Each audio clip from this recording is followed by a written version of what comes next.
As fascinating as the ancient Nords are to study, I wouldn't have wanted to be there at the time.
Okay, hello.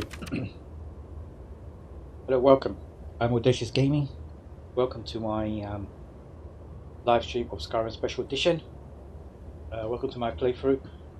I'm role-playing as an Altmer called Ardaena Jaerthius. This is part 21 of my playthrough. Hopefully you watched the previous episodes. Okay, so I'm going to get the admin out of the way.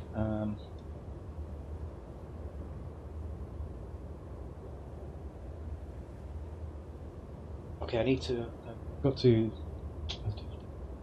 start Stream Elements. Hold on, let me log into Stream Elements. Hopefully, people can hear me.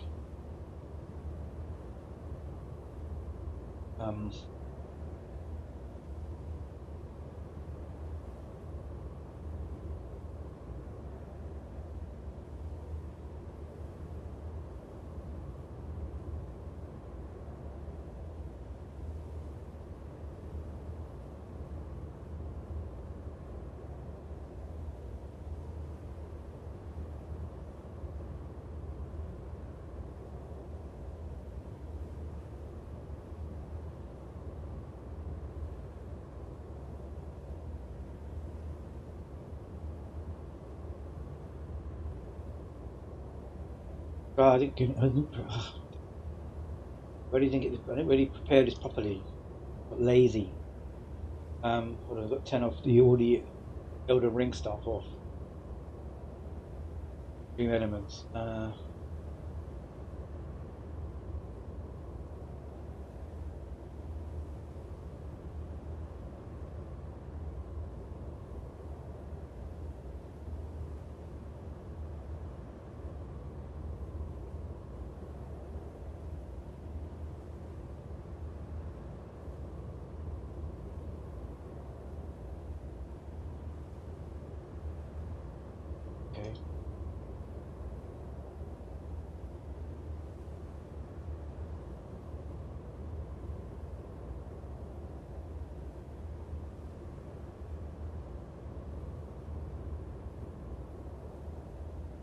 It looks like it's working now.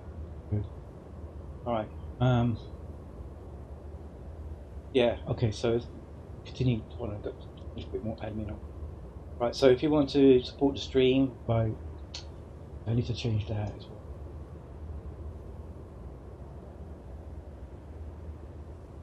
Yeah, if you, I don't know, if people want to tip. Oh, come on.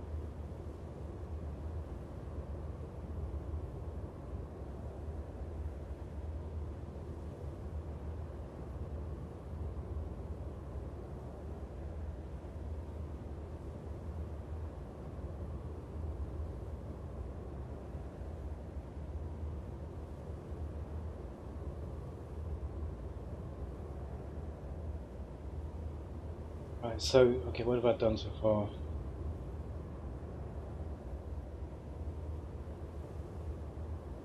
Right, I don't know if I did this, copy this or what, I'm just going to copy it again.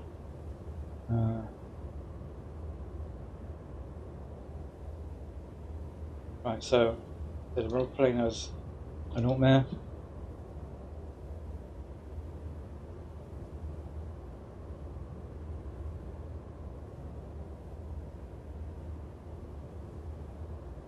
Right, so I'm going to try not to complain. I'm trying.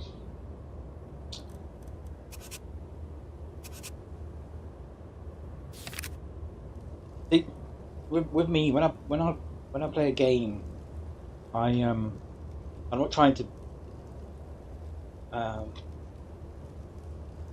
Yeah. See. Okay. Hold on. The microphone fell. Yeah. So what I'm trying to say is that when I play a game, I'm not trying to.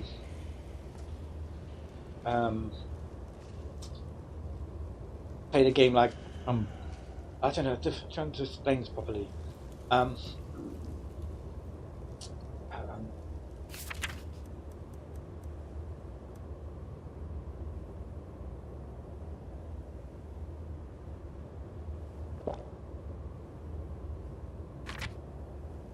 How can I explain this properly?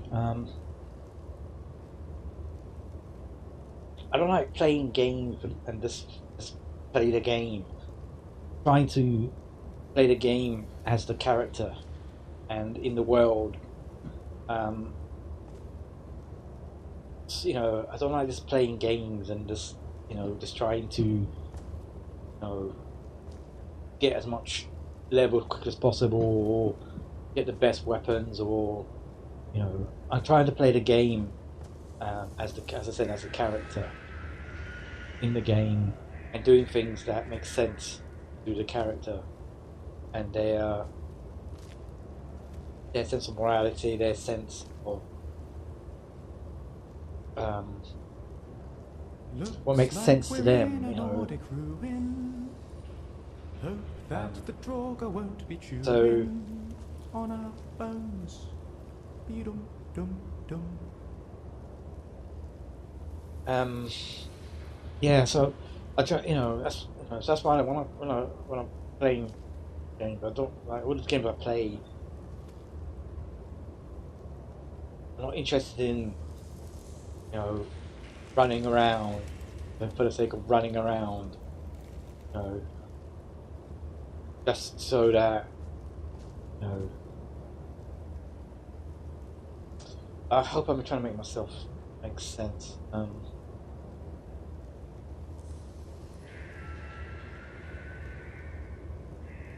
Anyway, so my characters, they're doing this quest for find this cabin, but they are always freezing. So as I said before, I'm talking about again the gaming and playing as the character. My character has to try and keep warm because they're freezing now. So again, my character has to do things because, and which to me is more of a gaming thing than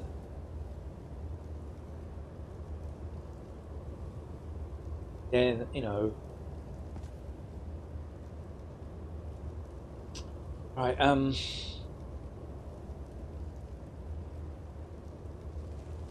But hopefully,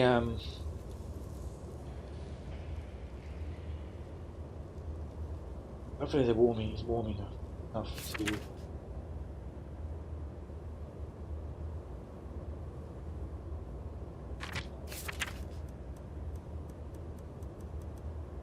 So as usual, I'll be switching between role playing and commentating.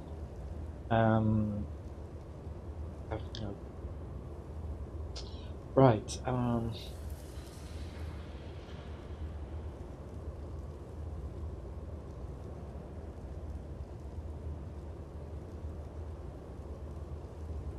Okay, guys.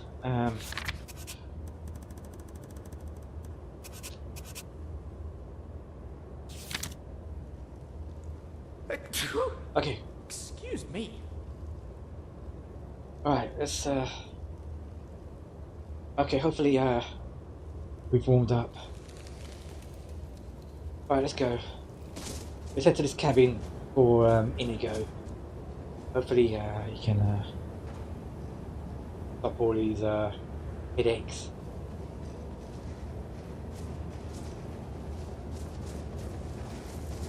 You do know where you're going, don't you? Well, Inigo does.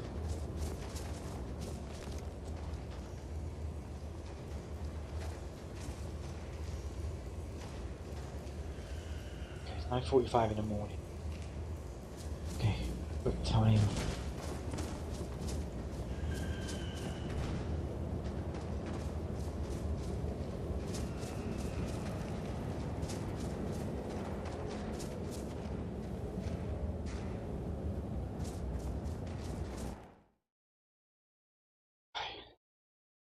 We've got to get some clothes warmer,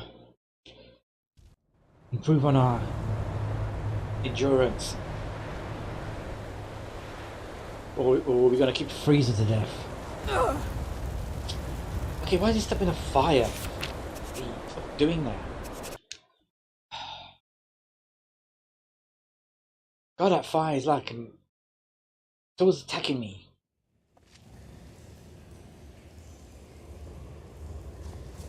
Okay, right. Try not to walk into the fire.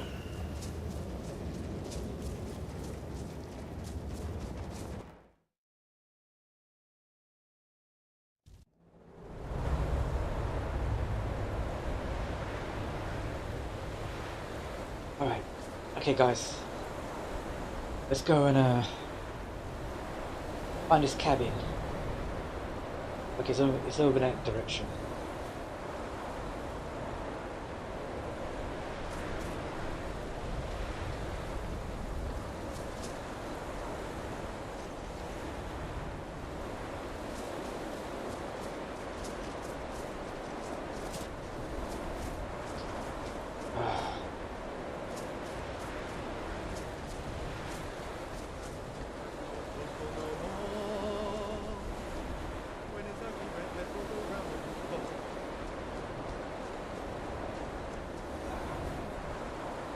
Oh, there's a chest here.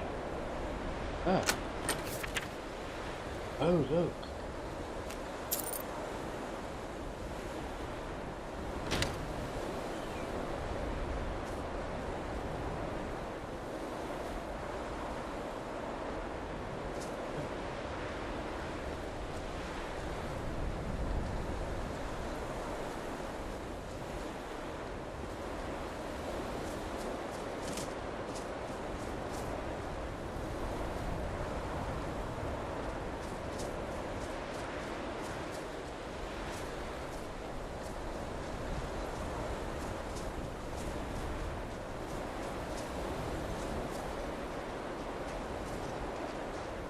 Guys, come on, keep up. We have to keep warm.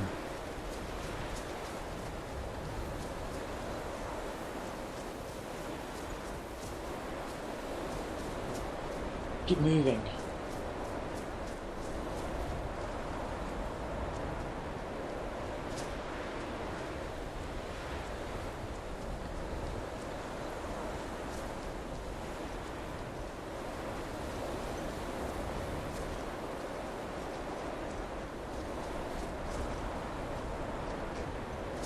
More mountains.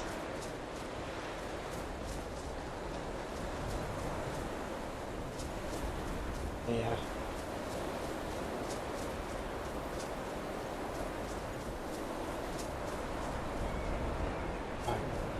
Gotta keep moving.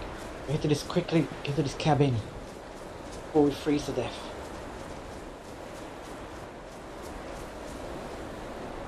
Indigo is marked on the map. God, there's so many mountains in Skyrim. Too many. The longer we're outside in this freezing weather, the more chance we're gonna die. We'll get attacked by dangerous creatures.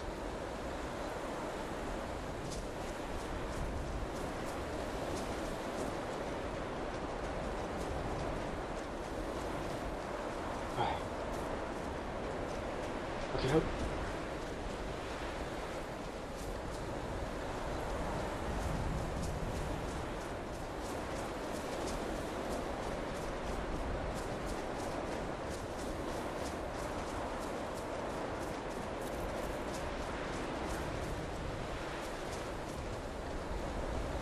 We're going the right way.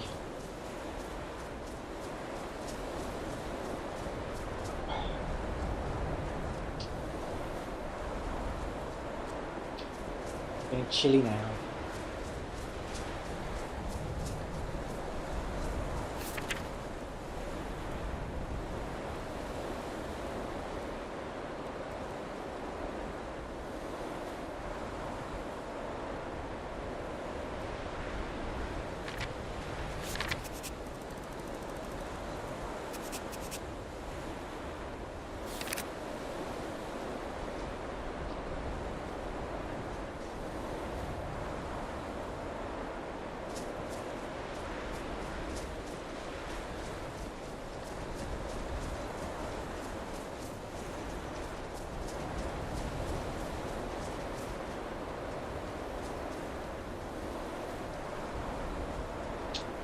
Jump up.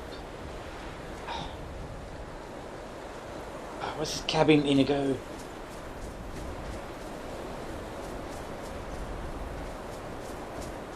This cabin, Inigo. Wait, where is he? Hey, Inigo. This cabin that you mentioned. Is it dangerous?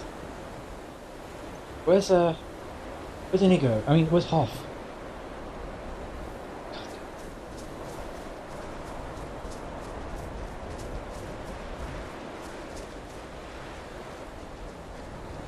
Right, come on, let's keep going.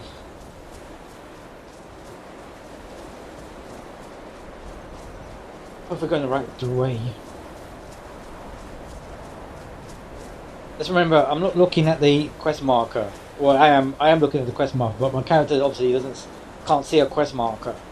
You know, he's going by memory of where it was marked on the map. But obviously, for the sake of brevity, I keep saying this. For the sake of brevity, me as the player is looking at the quest marker. But obviously my character doesn't have a quest marker. Oh God, we're gonna freeze to death. Quick, let's get to that. Get to that place over there. And keep warm.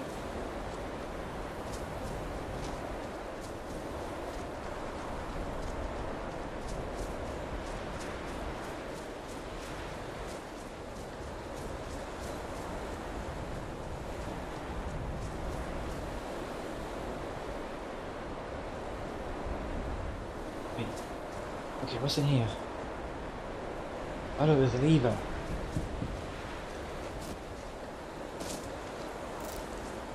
Let me get inside here. No! Damn it. Can't get in here. Ah. Okay. Right.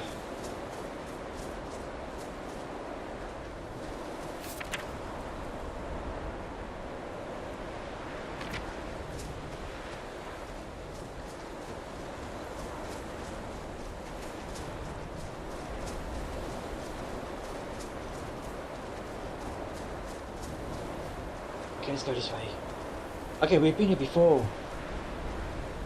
This is where we dropped off that lady. Okay. I think we're getting closer.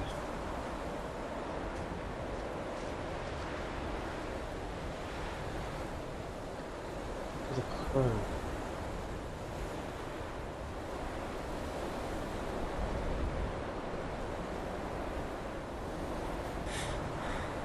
Damn it, I'm freezing. Okay, use a torch. I have a torch.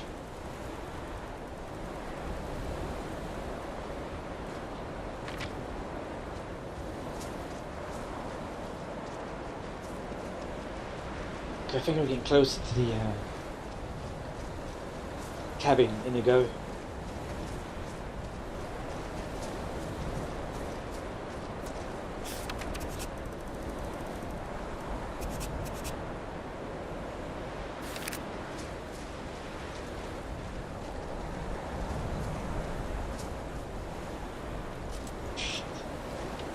Don't let them see us. This is rather exciting.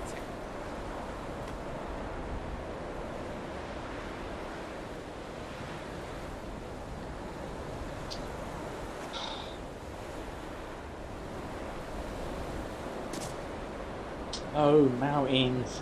Ooh.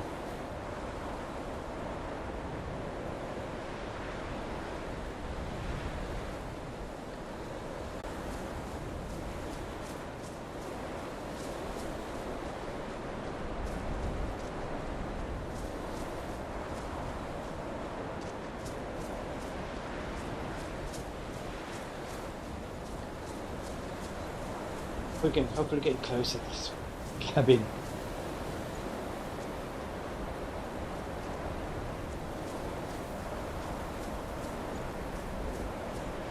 Wait, is this the cabin?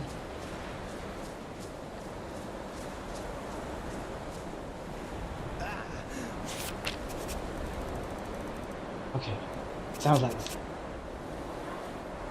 Mind vibrations. The source is at the top of these steps. I can feel it. Okay, come on, let's get to this before I freeze to death. Quick.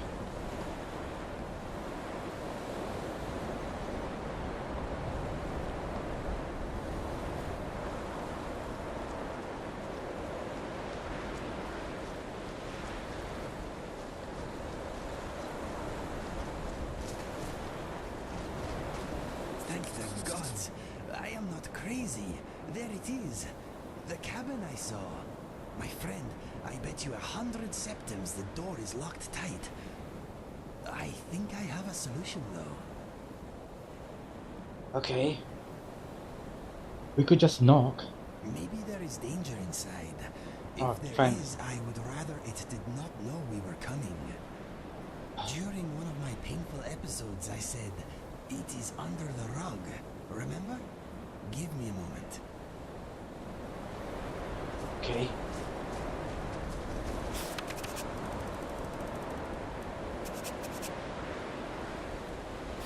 Yes, here it is, a key. Back home, my mother used to keep a spare in the same place. Why don't you do the honors? My hands are uncharacteristically shaky for some reason. Okay, I'm ready if you are.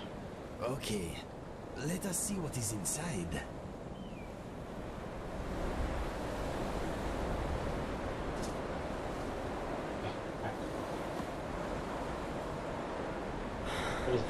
Wait, I'm freezing.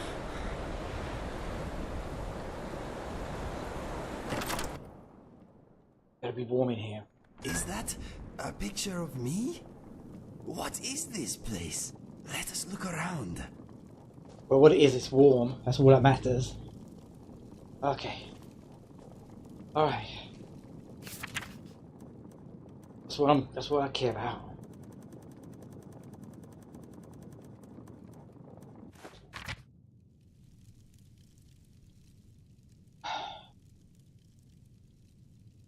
Right, let's keep warm. I like to think of philosophy as a way of conclusively resolving the big questions in life. Or is it? Discuss.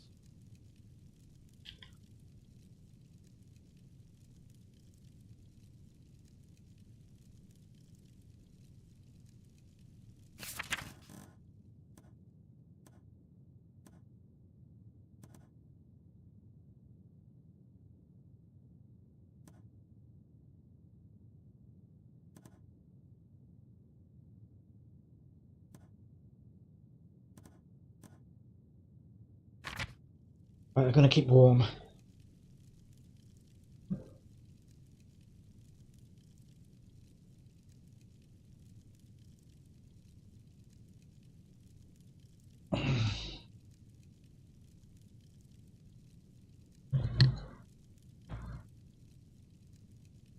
Never trust a Daedra with a smile on his face.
Okay.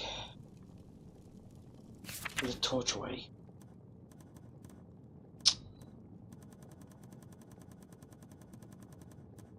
Ah.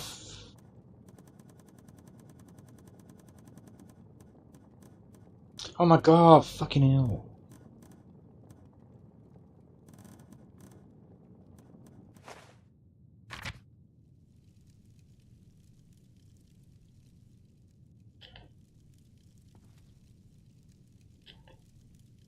Alright.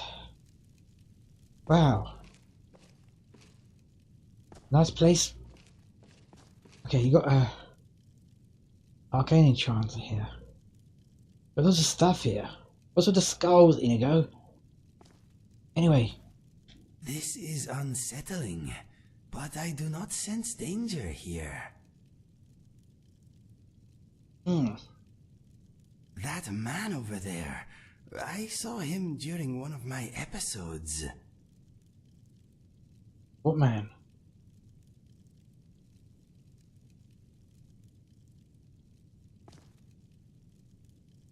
Berry mushrooms. Garlic braid.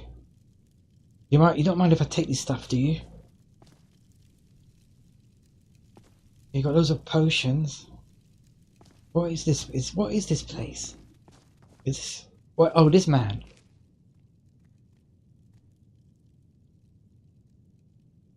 He's sleeping. Oh, actually, maybe he might moan. Maybe he might complain about us taking this. So who's this man? Hey, Inigo. Who's this person?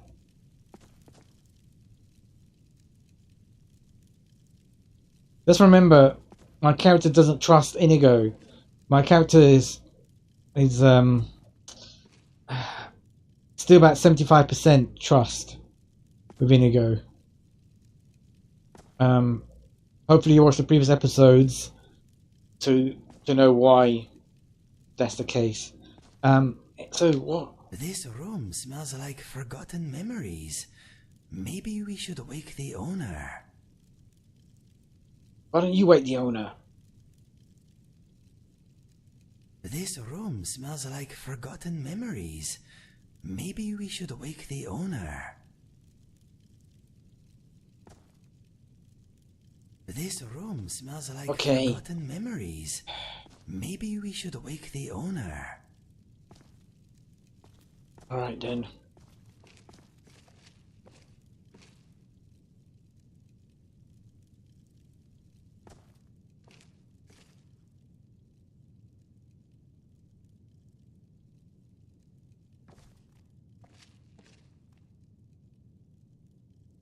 That's the Argonian. Hello. Oh my, you're here. I was beginning to lose hope. What?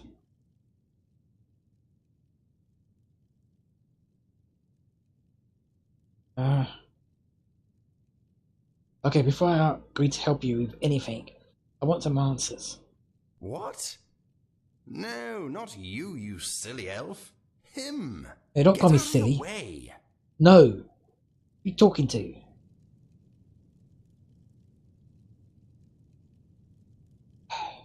Inigo! Oi!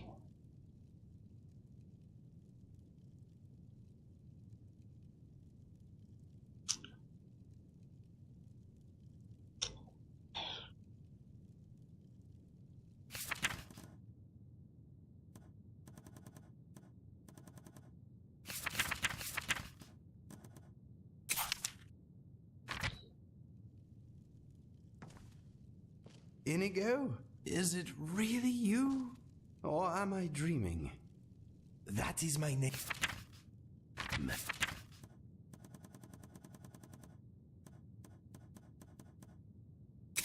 And let me tell you this, if you insult my friend again, I will be forced to harm you. Do we have an understanding? My apologies. I am often too terse for my own good. I mean nothing by it, I assure you.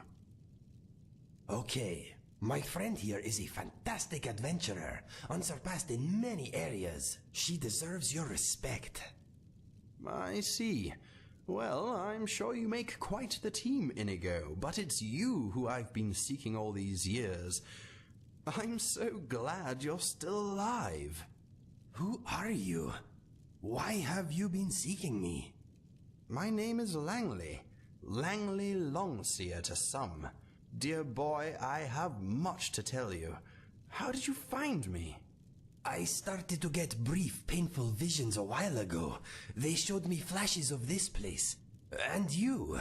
I also felt a nasty tugging sensation. Ha! The spell works. Not quite as was intended, but it got you here in the end. I was about ready to string that conjuration mage up by his toes. You summoned me?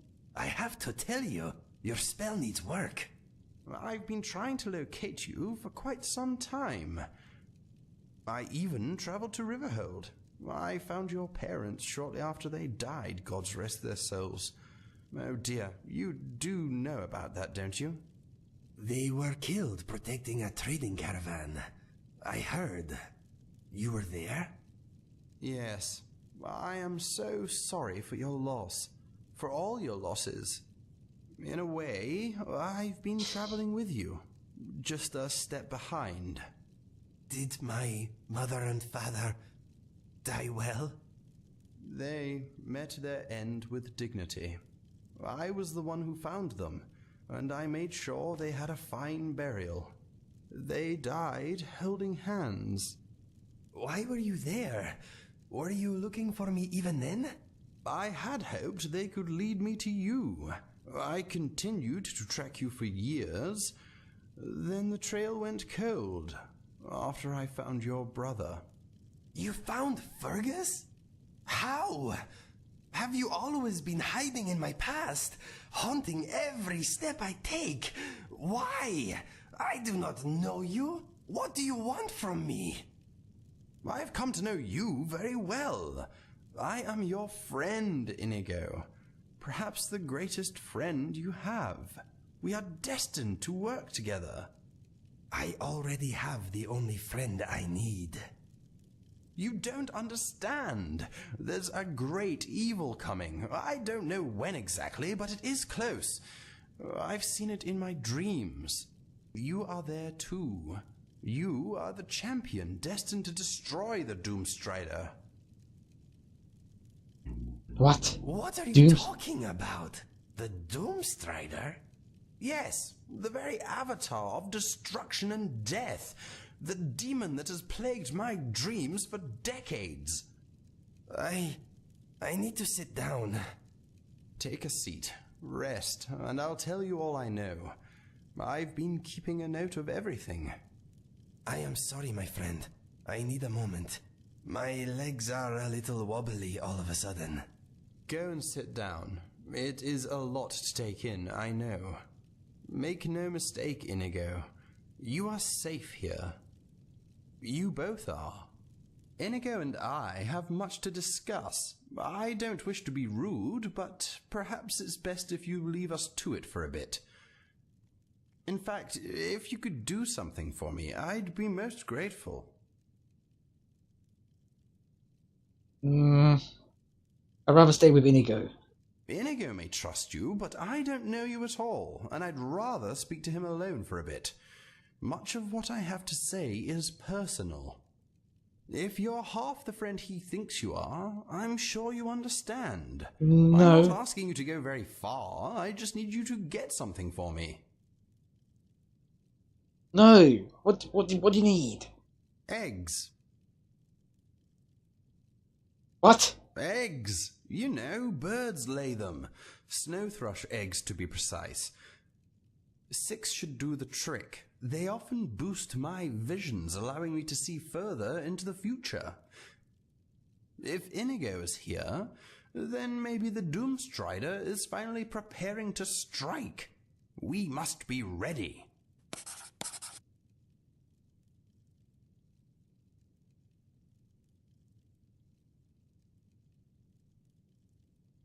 I don't appreciate you doing this earlier. I don't appreciate your inability to pay attention. I already apologized for my initial greeting. It is not my fault you weren't listening. Watch yourself. You don't want me as an enemy. No, I can see that. As I said earlier, I meant no offense. I have a fiery temperament I can't always control. Anyway, we're wasting time. I need to talk to Inigo, and you, if you would be so kind, need to find those eggs.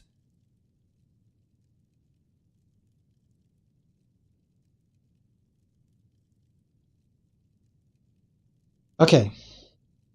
Right. Firstly, Inigo doesn't know who you are. Doesn't remember you. Right? Right? You say you're a friend of Inigo, but he doesn't remember you.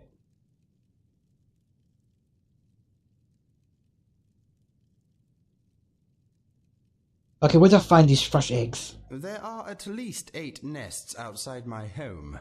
You shouldn't need to go very far. I hope you don't mind heights. They are usually rather elevated. Well, actually, I do mind Come back to me when heights. You have 6 eggs, no fewer. Find 8, and I'll give you something precious for your trouble.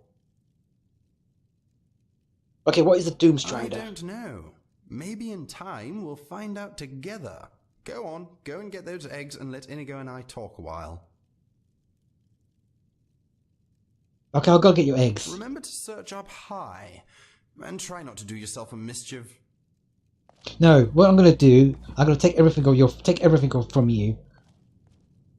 That's what I'm going to do.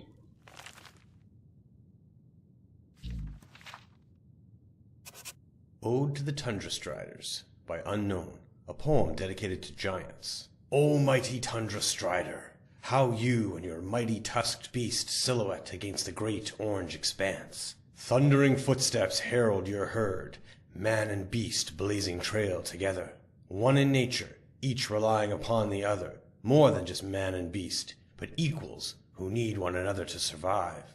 How I long to run across the tundra in their mighty wake. That would truly be my greatest honor, The morning would be spent gathering dyes to paint our mammoths, and then carve the fiercest image into their tusks. Then it would be time for the skeever hunt. Our clubs would rain down upon the rat pests, smashing the life out of them. In the evening I could sit around the campfire, and I would regale those nearby with songs of their majesty and grace. They would let me sample of the mammoth's cheese, a food so foul, yet with healing properties so great. We'd snack on the roasted skeever we'd freshly caught that day before laying under the stars to sleep. I'd slowly fade to dream, nested in the radiating heat of mammoth fur, its cold-resisting properties keeping me snug.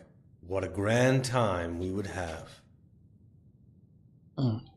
Okay, right. Look at your rudeness. I'm going to take everything you got here. Hey, Lucian, wait here. How can I assist? Wait here and look after, So long as you come back for me. Cough, wait here. You know, there's 101 ways to skin a Khajiit. What about skinning Langley? You got any ideas about that? Anyway, wait here. Whatever you say. Right, I'm gonna take that. Take that. I'll come back. I I'll come back. used to be an adventurer like you. Then I took some guy's knee and used it for an arrow. This history of the Empire. Strange workbooks there. Take that lantern. Take that. Harvesting frostbite venom. Yeah, I'll take that.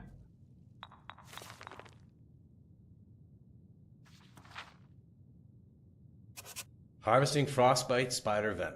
A brief guide to harvesting frostbite spider venom. My reserves of frostbite spider venom are nearly depleted. The injuries I suffered in my last encounter with these deadly arachnids prevent me from undertaking the task myself, which is why I've hired you. Collecting the venom of a frostbite spider is not a complicated task, but there is some risk involved. I've written this brief guide in the hope that you'll be able to avoid making some of the mistakes that I've made. Frostbite spiders most often make their lairs in caves. These creatures do not shun the icy climes of the north, for as their name implies, they are largely immune to the cold. When food is especially scarce, a spider will venture out to hunt prey in the wilderness. Usually, however, the eight-legged devils prefer to ambush those unfortunate creatures who venture into their caves seeking shelter. The easiest way to locate a nest of frostbite spiders is to search for their large webs. Just take care not to get caught in one, for these webs are strong enough to trap a full-grown man. Once any part of you touches the sticky threads, it's nearly impossible to get free without help. Also, keep a watchful eye toward the ceiling. The frostbite spider is as stealthy as it is swift and can drop down onto your head and have its fangs in your back before you can scream. As long as you find a frostbite spider before it finds you, collecting the venom should be a simple matter. Because they rely on their webs to immobilize their prey, the creatures are not that difficult to kill in open combat. If you're inclined toward the arcane arts, don't bother with ice spells. Fire magic will serve you far better.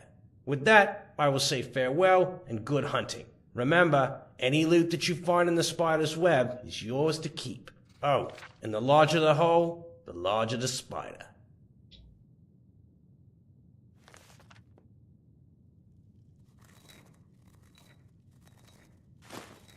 Take that. I think I'll take that as well.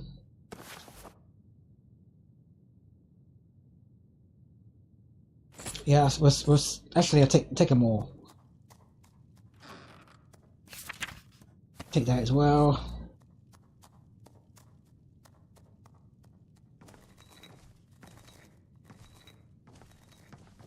I think I'll take the lavender. Orc feathers.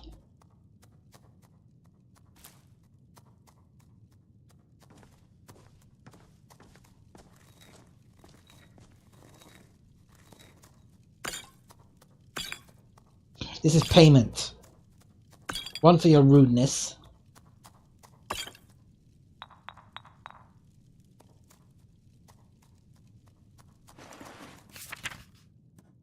Yep, I take all. things.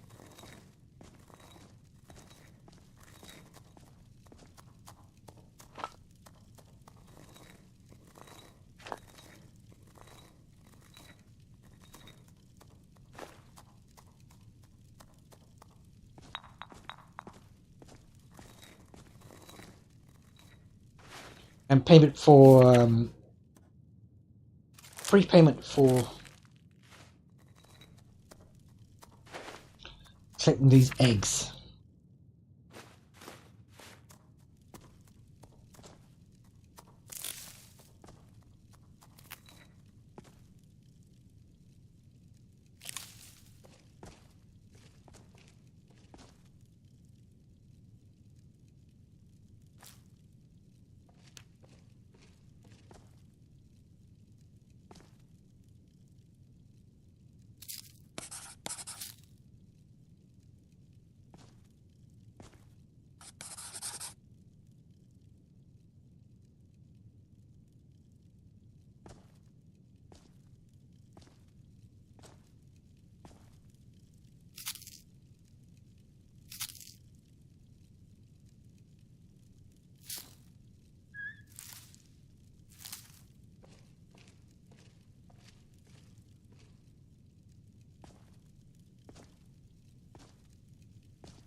Okay.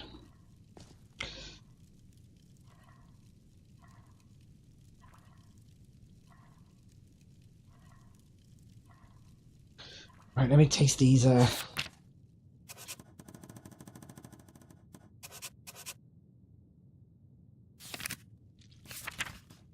just taste these things. I've only got one of these.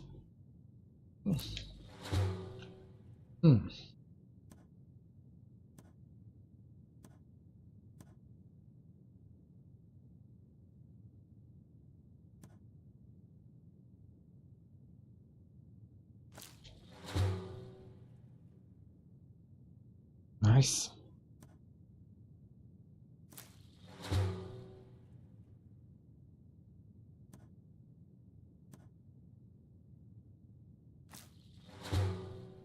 Nice.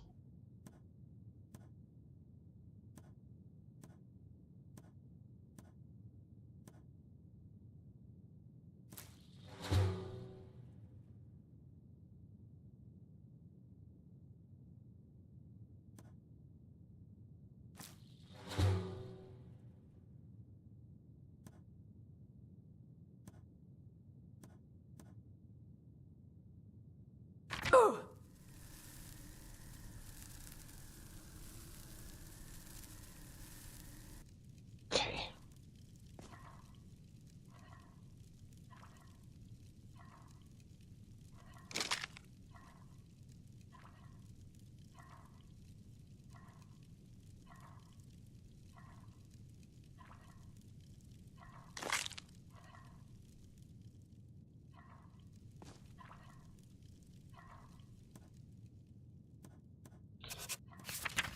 Right, guys, you need to take some stuff. Okay, so right, you take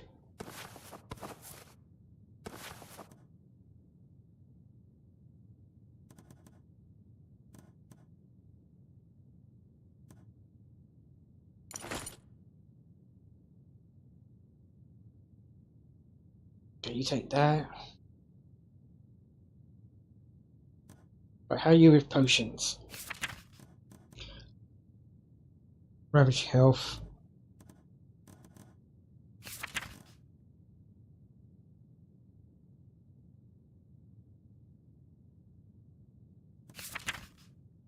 Okay, Lucian, you take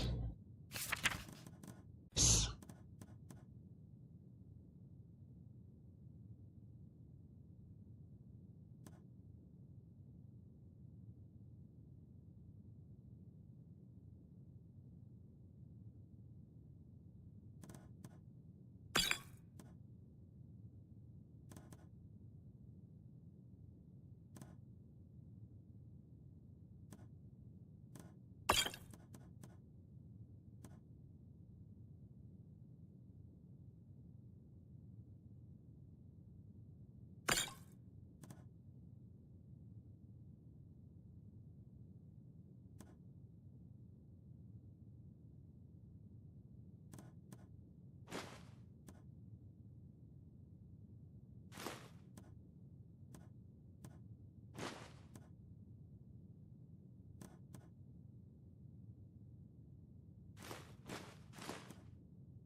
Okay.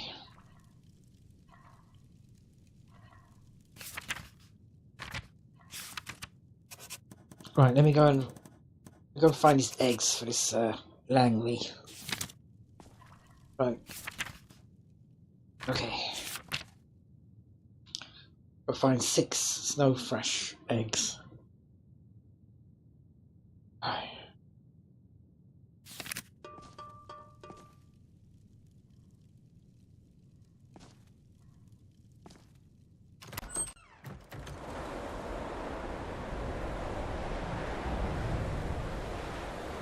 It doesn't have to go high.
Okay, well, I'm gonna find fresh eggs.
Oh. Okay.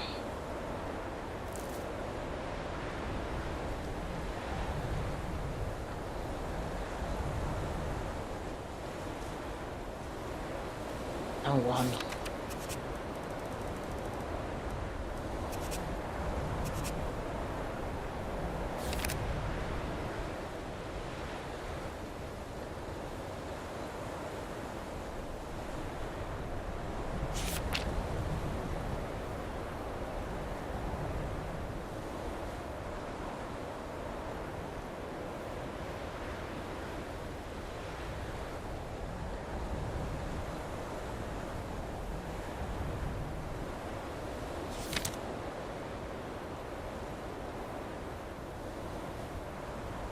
Let's find the next one. About up there.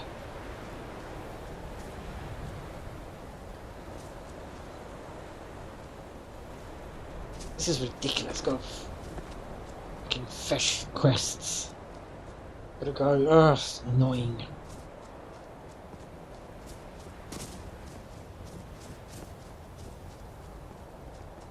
Okay, you did set to go high. So.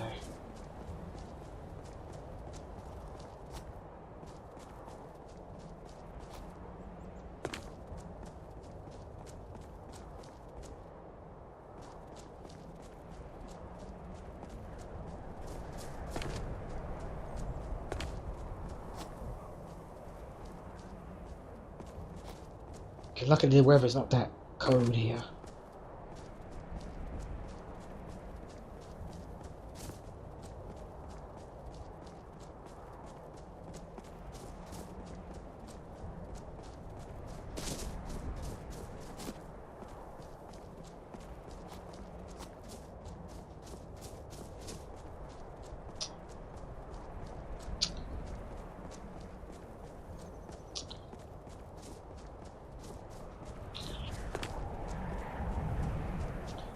Oh.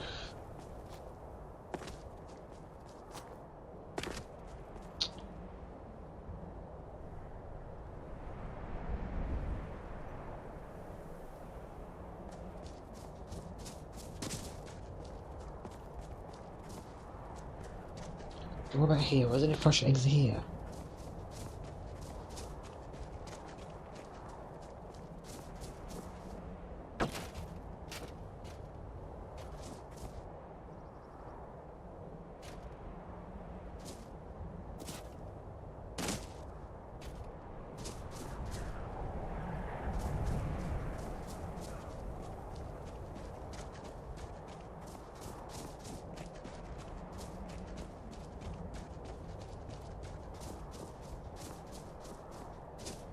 I need to pause the game. I'll be back in a minute.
Okay, right, sorry about that. Okay. Right. How am I gonna find more? Wish I can get up there.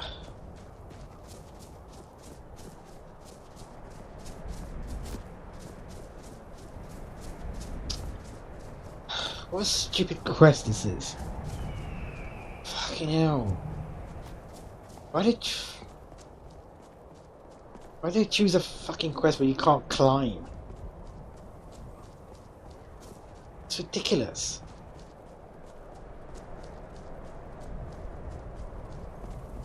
What a stupid quest is this?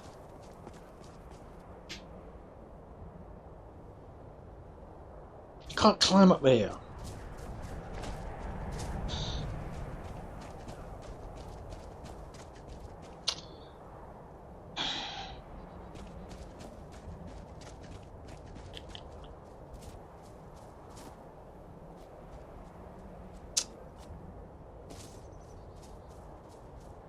Stupid.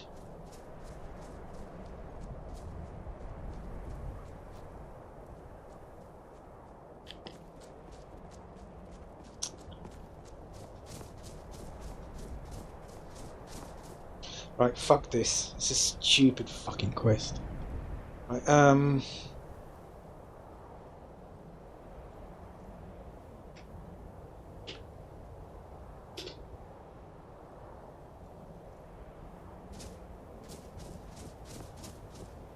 getting, my cousin's freezing now.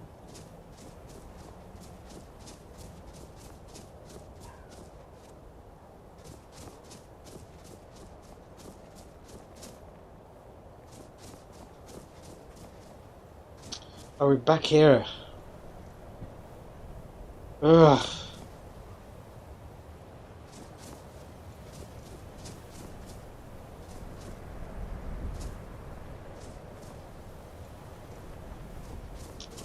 Okay, that was the wrong mountain.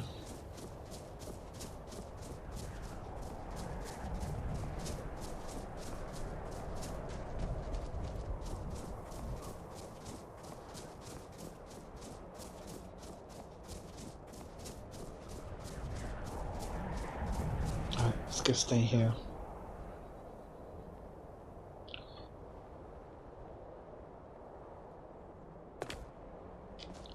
Right, let's try look up here.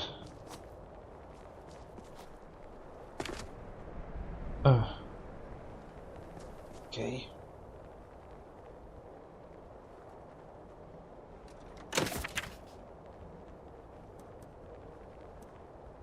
Empty.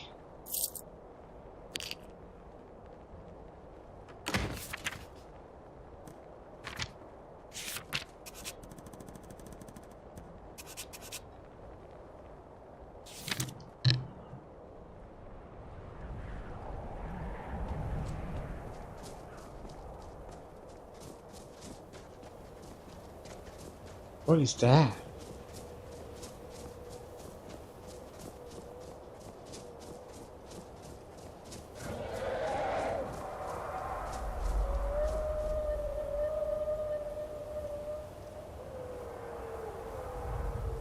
Okay, that doesn't sound good.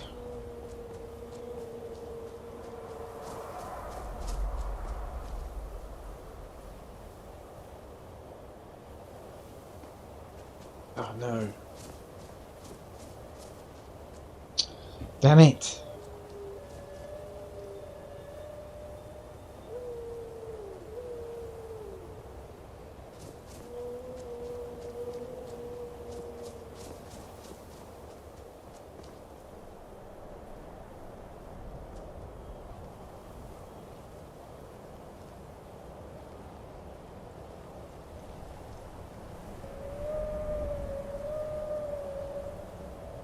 Okay, it doesn't sound good.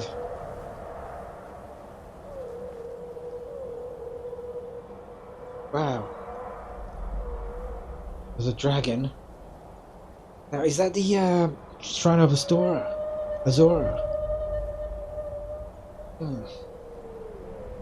I mean, where's this? Where are the frost eggs? Freezing.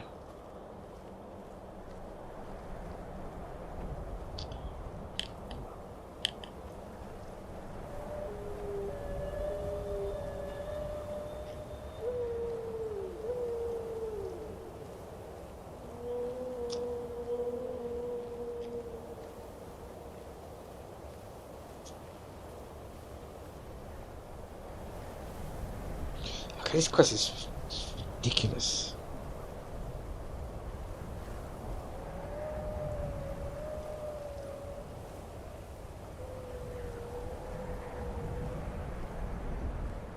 I'm guessing this the frost eggs will be near where the birds are.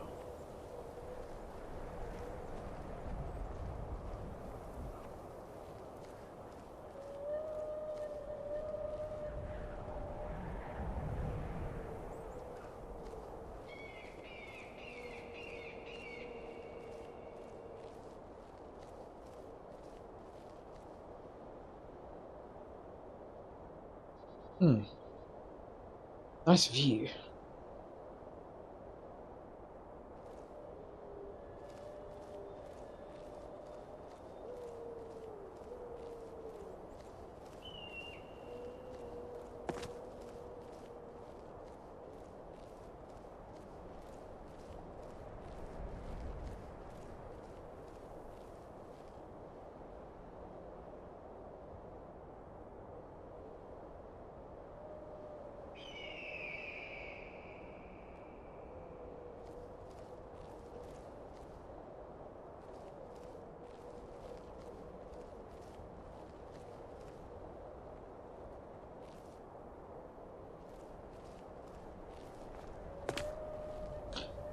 Langley mentioned something about being able to see in the sea with the eggs. I wonder what he's talking about.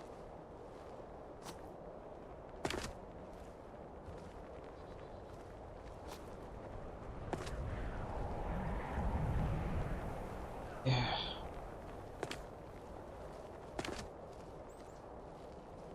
One thing I want to know if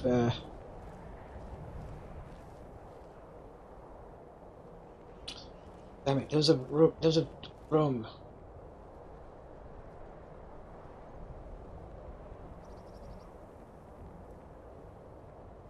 There was that wooden door. I should have went inside.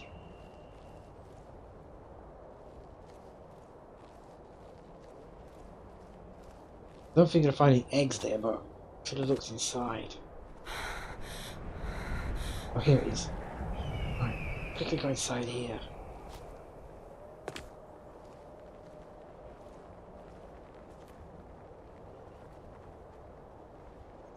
Oh, damn it. It's locked.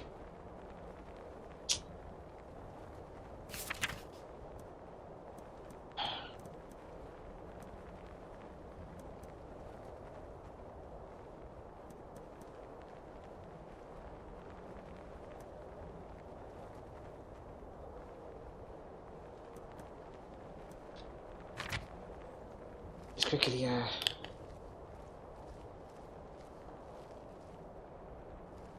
go back and warm myself up.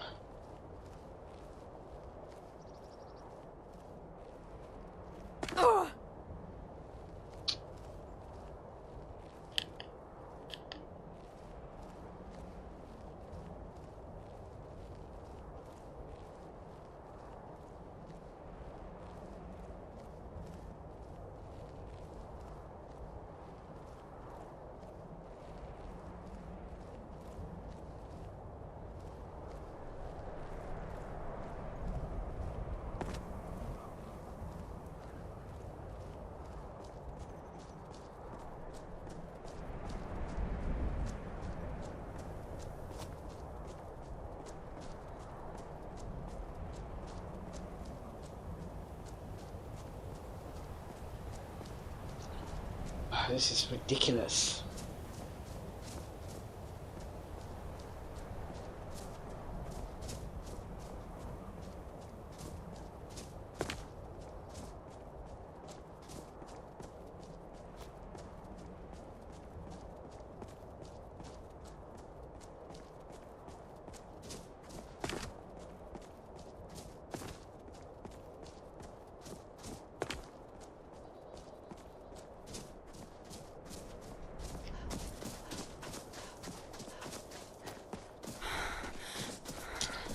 Ah, I'm gonna freeze to death.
Oh, this stupid fucking quest. That's what I hate. That's what I'm talking about. Gaming. Fucking stupid gamey quests.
Oh, for fuck's sake, man.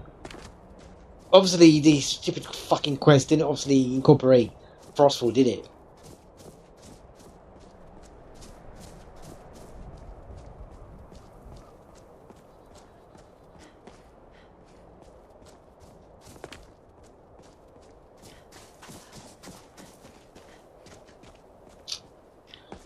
Oh, this is so fucking stupid.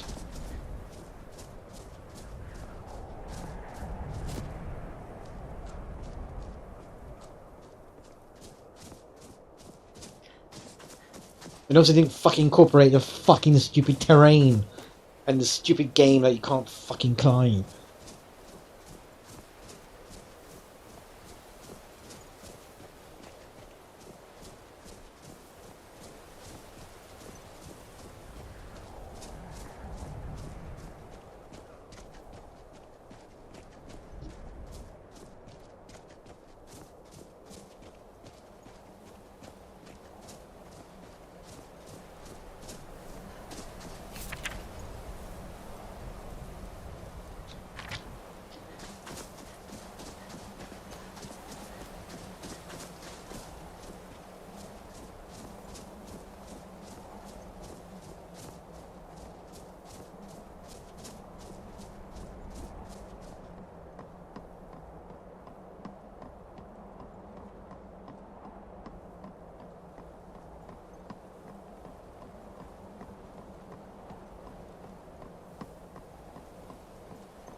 I need to warm up.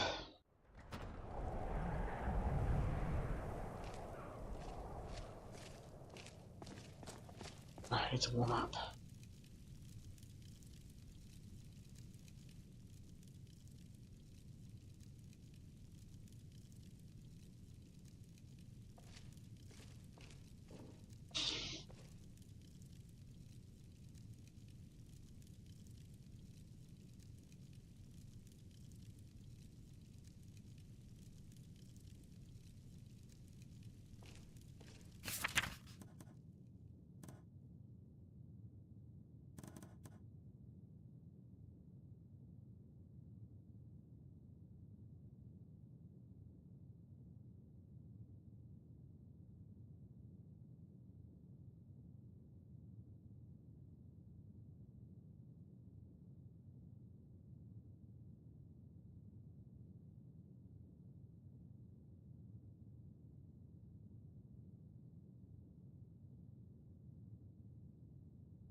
Right, the characters are gonna warm up, and then go and head back out.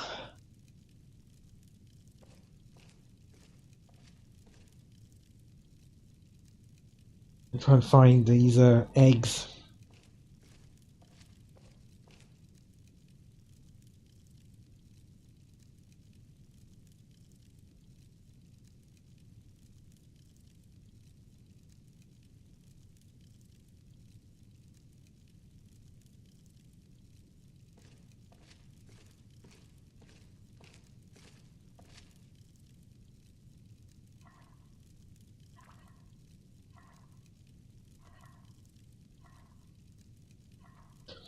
So Hoff, I wish they made Hoff a bit I more, like good women and you cheap know, mead, but if I'm being honest, I prefer cheap women and good mead.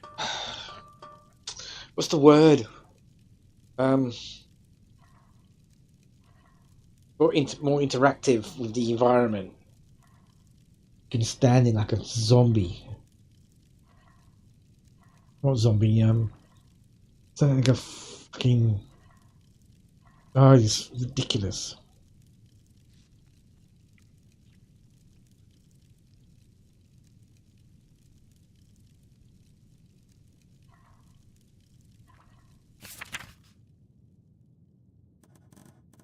Comfortable.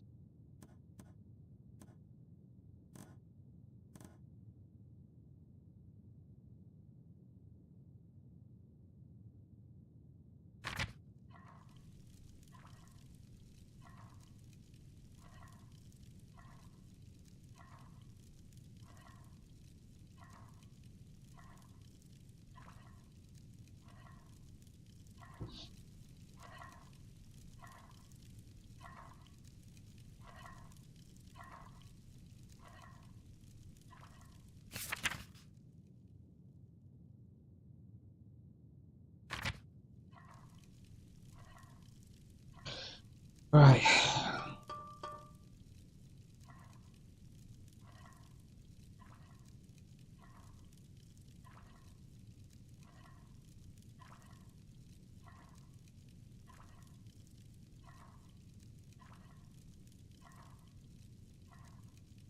Gotta keep warm. Get warm up. Warm.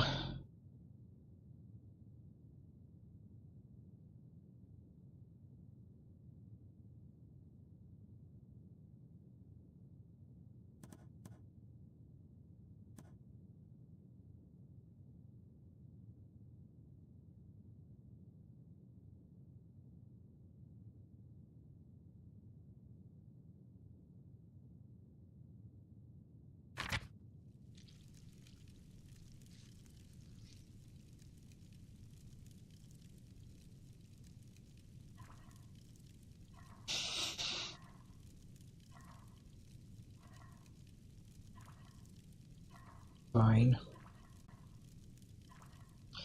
Right, my character's gonna keep waiting until he's warmed up before they go out again and look. Okay, what's wrong with this stream?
Okay.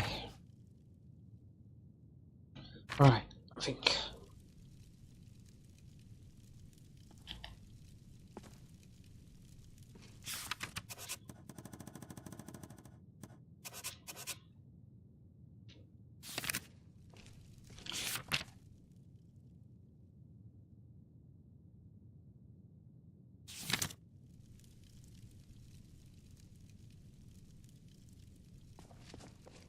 What can I do for you?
Right, let's go and look for more eggs. Okay, I've only found one. Where's all the eggs? So he's near his house. But where exactly? Oh, up here. Hey.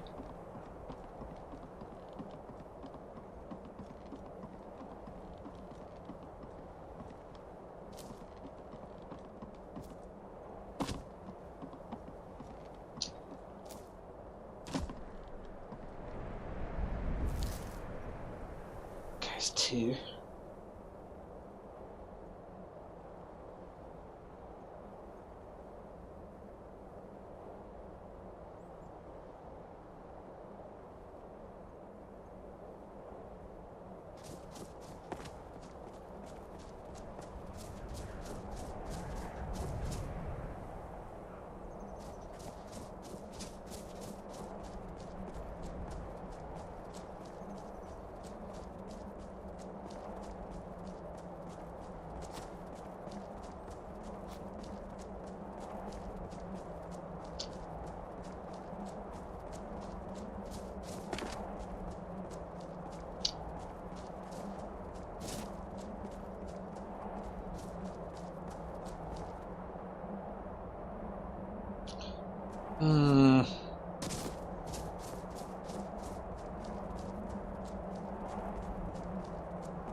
Surely should be something there where those birds are flying. How do I get to that?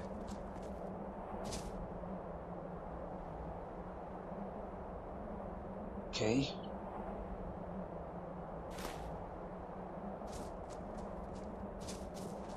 I'll take that.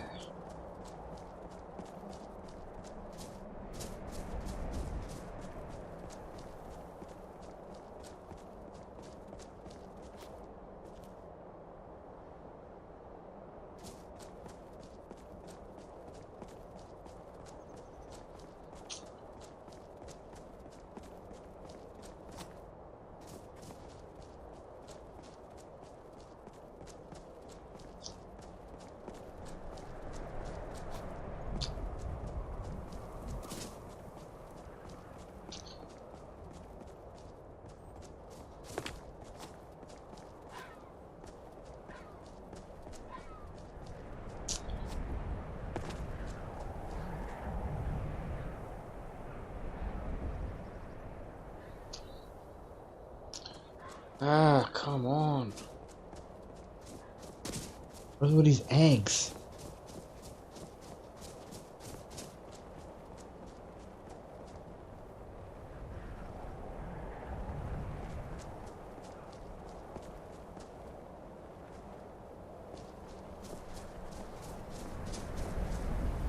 At least there's torches that keep warm.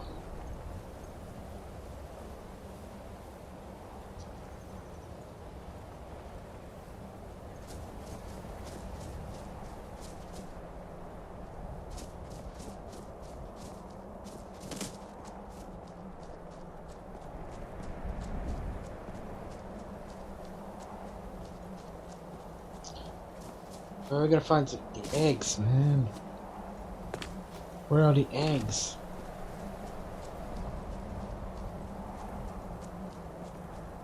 There's no pattern where the eggs could be.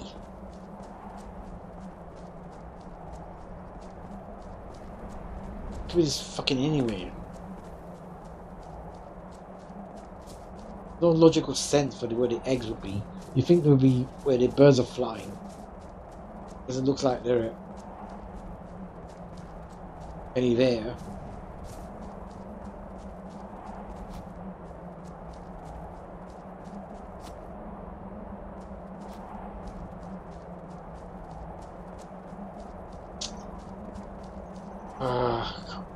Climb up.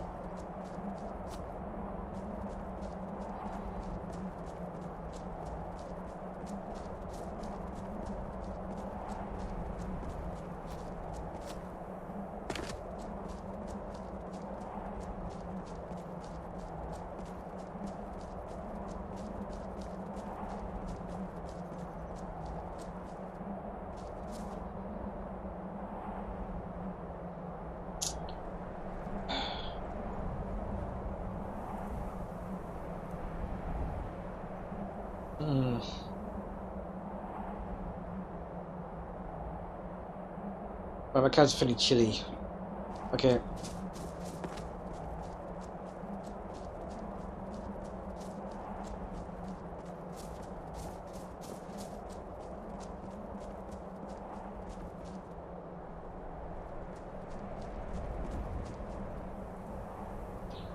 I have no idea where the frost eggs are.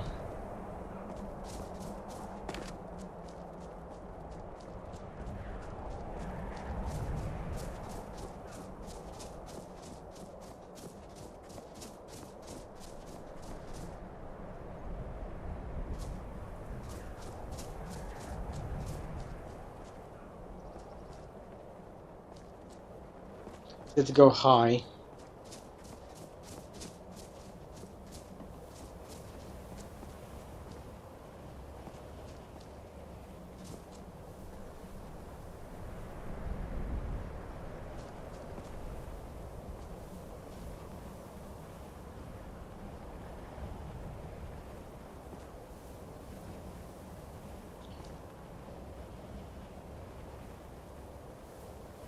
Ah, come on, where's the eggs?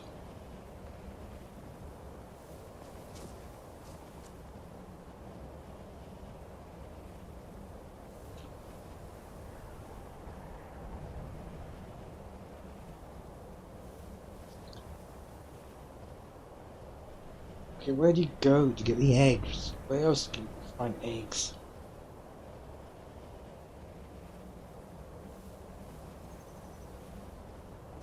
Daenerys' home. So where exactly? So you can't climb trees. Oh wait, what about here, up here?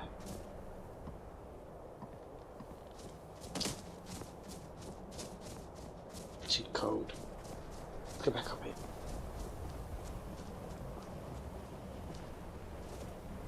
Let's warm up from here. Look. Okay.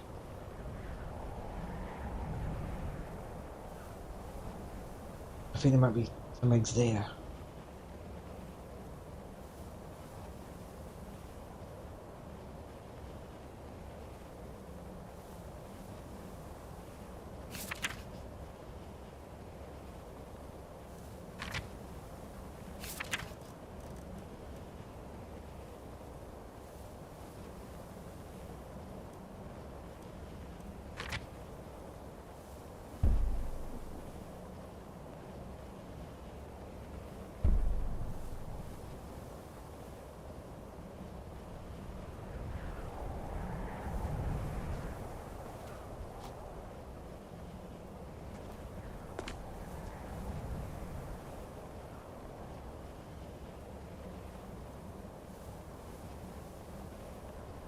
Let me see if I can get that there.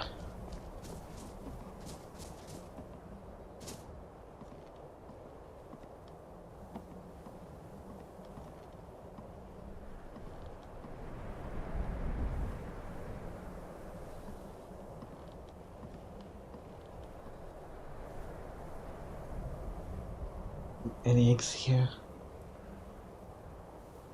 No, it doesn't look like there's eggs here either. There's no eggs here. Nope, there's no eggs. Nope, no eggs.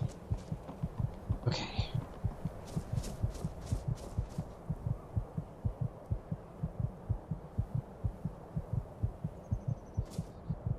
Oh, that's not great.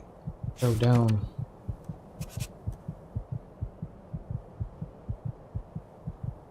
Shit, it's safe.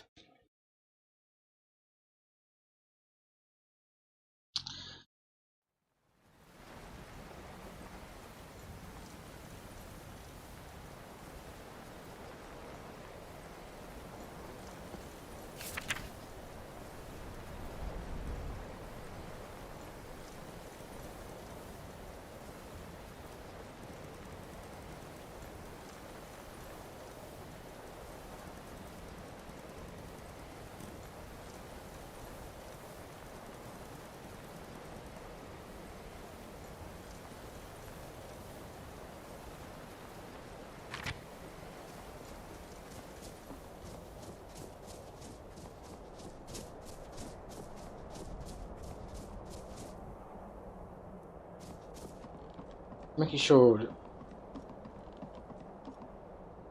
Yeah, no, he's got it. Right, they got it already, so it's not there. Oh wait, no, another one.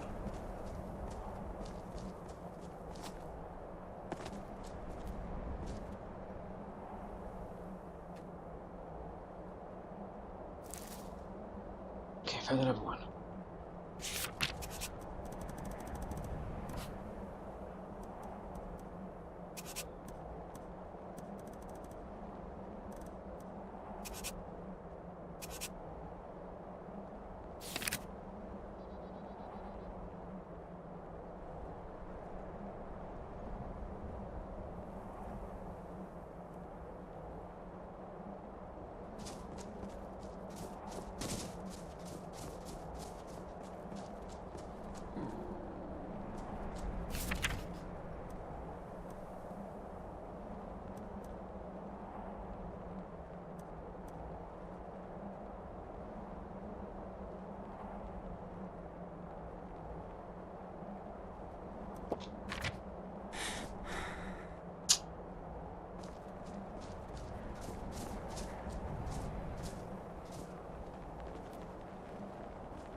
Ah, no. Ah. Poop. Ah, I did this. Oh no, no. Ah.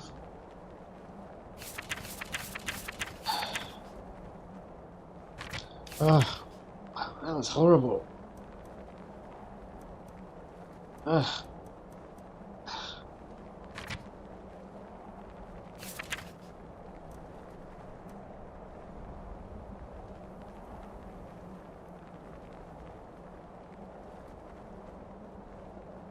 Oh. Damn it, why did I eat that? Ugh. Ugh. Ugh. God, that was stupid. Why did I do that? Need to cook it first. Ugh.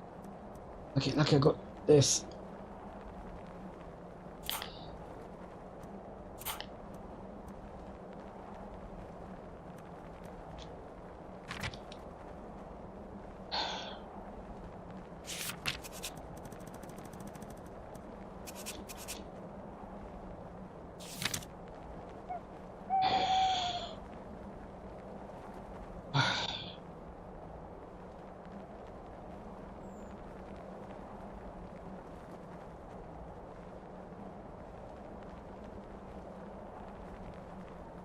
Okay, it's getting late. It's getting dark.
Okay, it's getting dark. I've only got 3 eggs.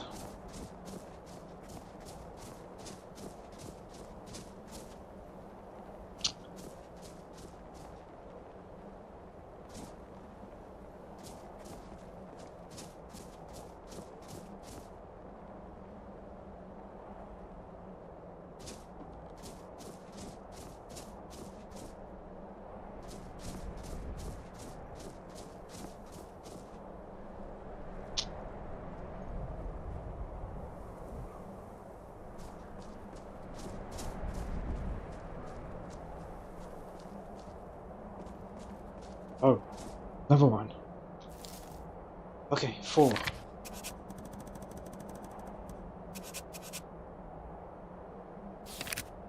Okay. 3 is left. I need to get back inside.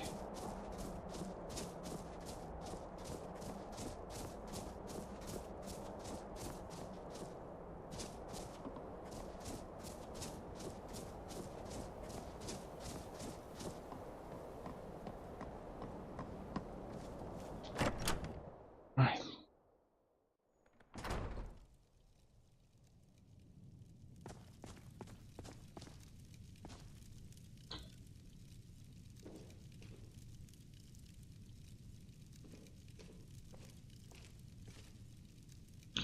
Right, gonna warm up a bit more.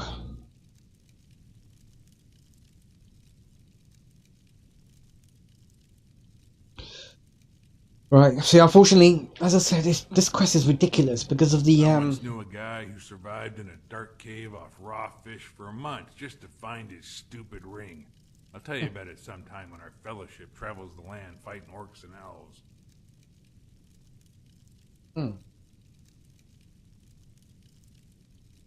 Yeah, this quest is stupid because your character can't fucking climb mountains properly. So it's restricted where you can go, where your characters can go. Then you got Frostful freezing them to death.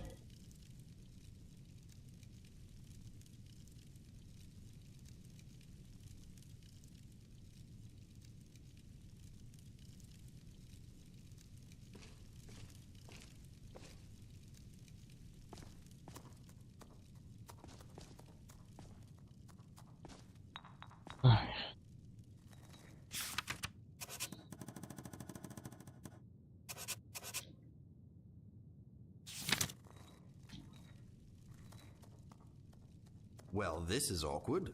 How do I put this politely? Go away, please.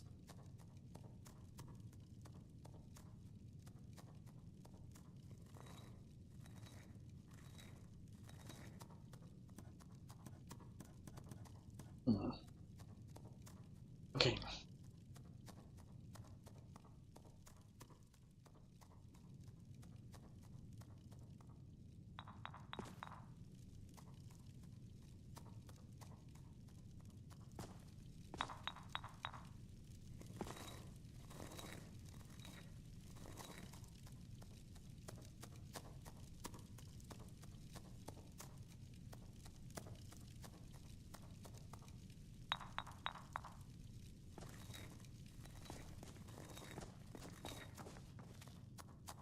Or I can sleep to the morning and maybe try in the morning to look for the eggs. Just need 2 more eggs.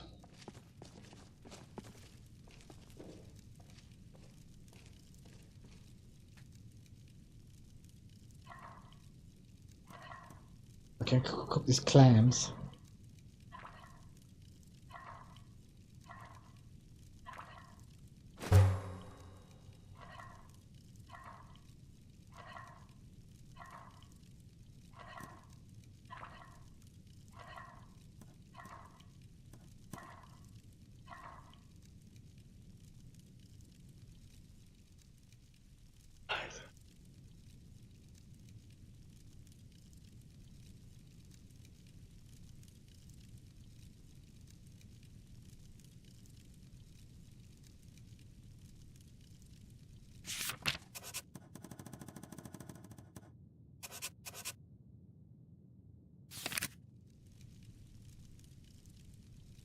Alright, let's try again.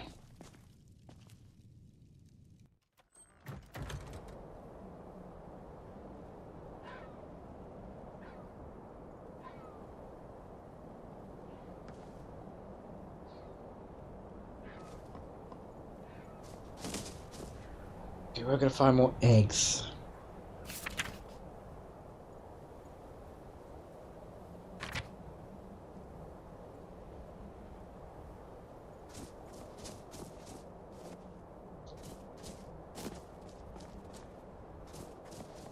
We're gonna find more eggs.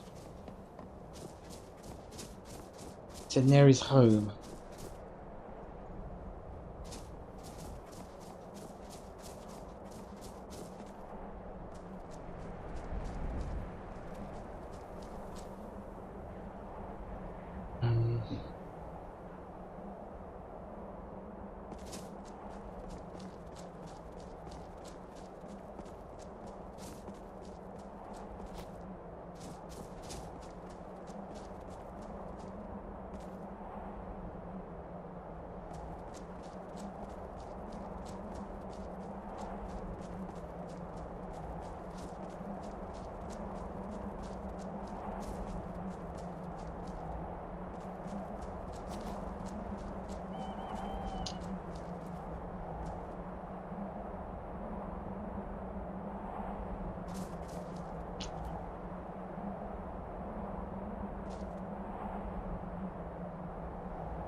Okay, my instinct's not telling me where I can find eggs.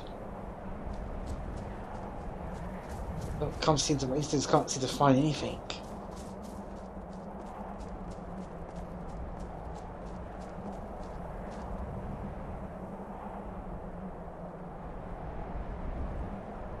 Wait, what's that?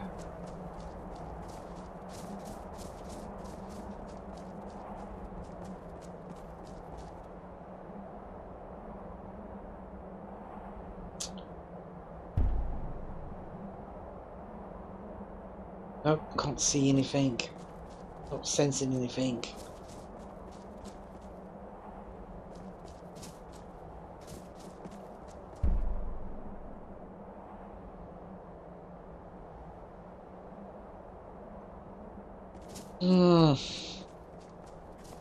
Okay, this is taking too long.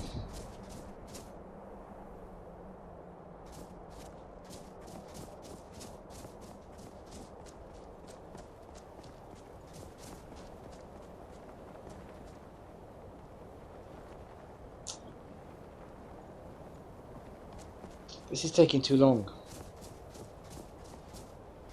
I can't spend 4 hours looking for fucking eggs.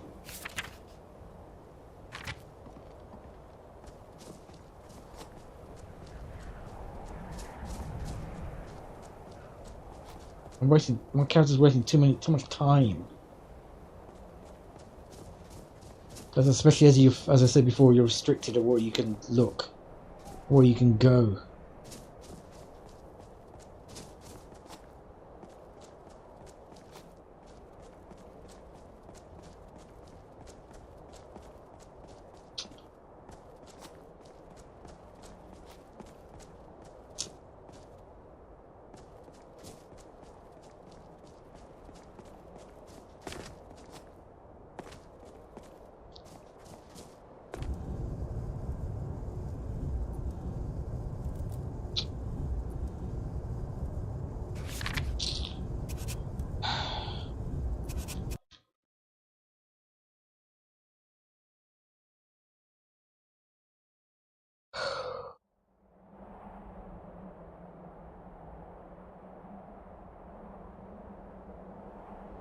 Okay, what about on the roof?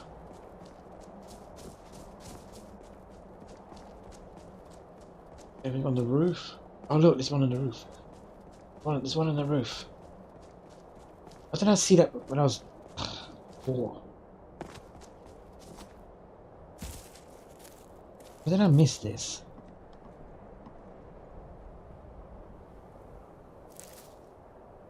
Alright, one more.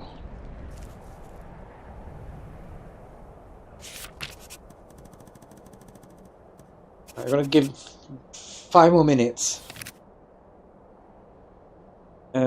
Actually, we're gonna wait to 11 p.m. Alright, look around for 11 p.m. and then, oh wait, oh no. Yeah, wait 11 p.m. If we can't find the last one by 11 p.m. then I'm gonna control command one in.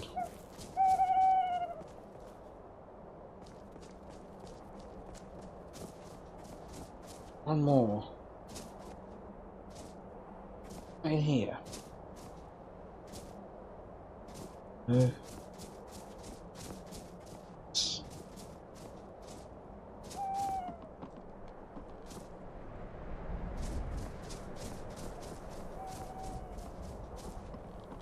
One more egg.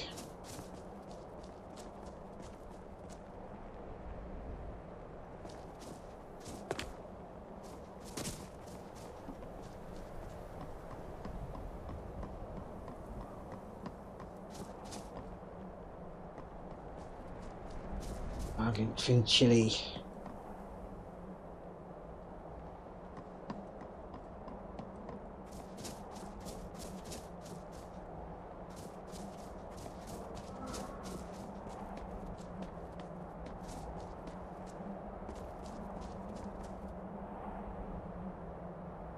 Oh. Snow globe found. Snow globes will give you access to new features throughout the tower as you collect them. For example, the frost globe will unlock the ability to conjure a frost element and altar of magic. Find all of the snow globes to unlock one final special summon. Oh, nice. Use receptacle. What is this?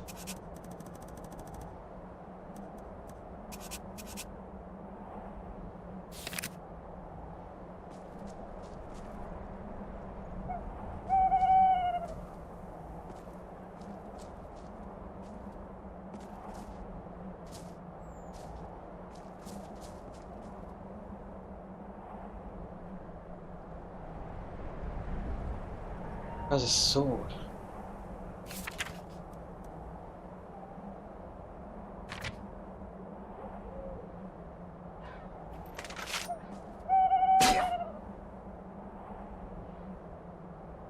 That's a sword. Right, anyway.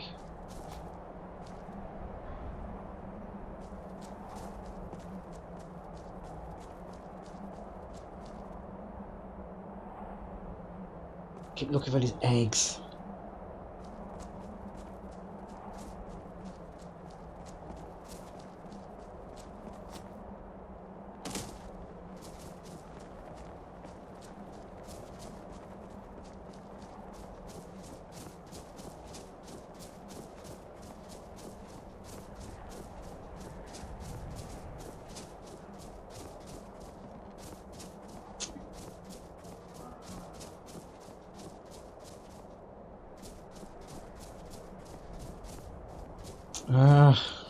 Come on.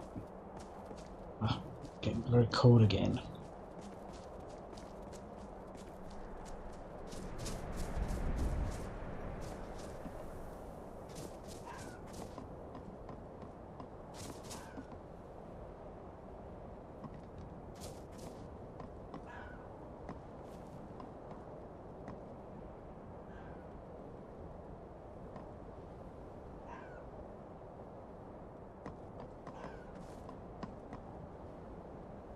Oh.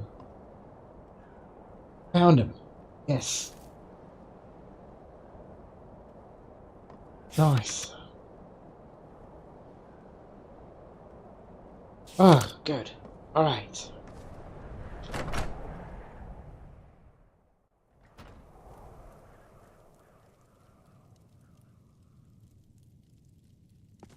Okay. Should have 6 eggs now.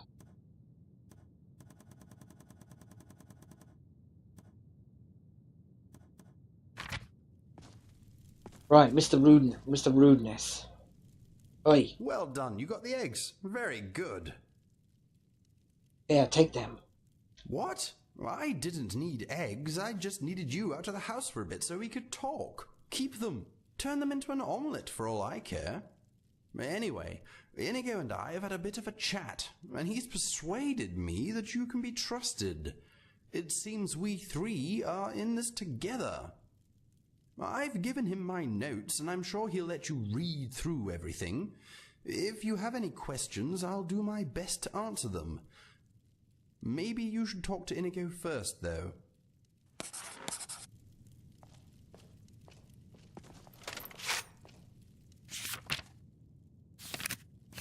Okay, I can't stand rude fucking characters. Ow! You are making me angry. Why are you attacking me?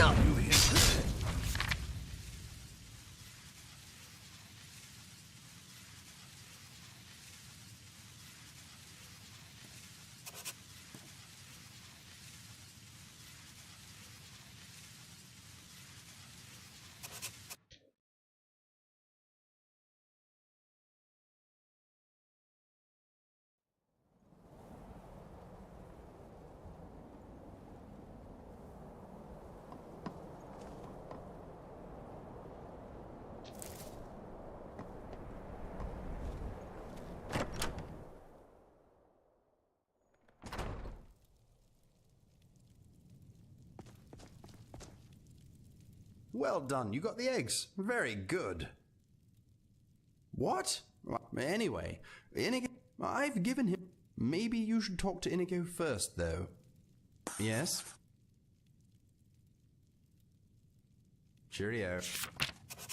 Fucking, he's a cunt. Fucking hate him.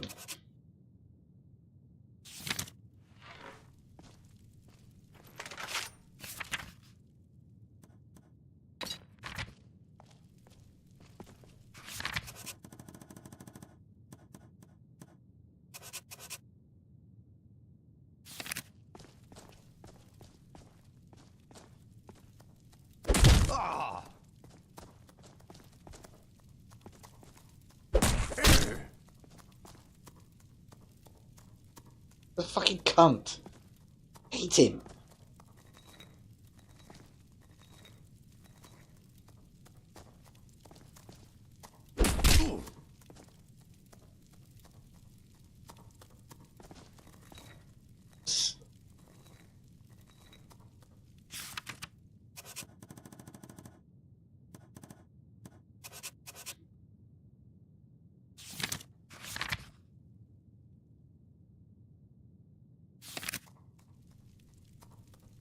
Fucking rude bastard. See, how do I know he's not one of those people that tried to kill me? And ones that killed my family? How do I know that? Huh?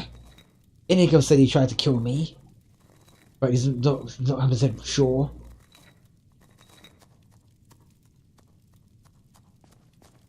Inigo, what's this about you trusting? Now you trust me. Didn't you say you wanted to kill me? You tried to kill me.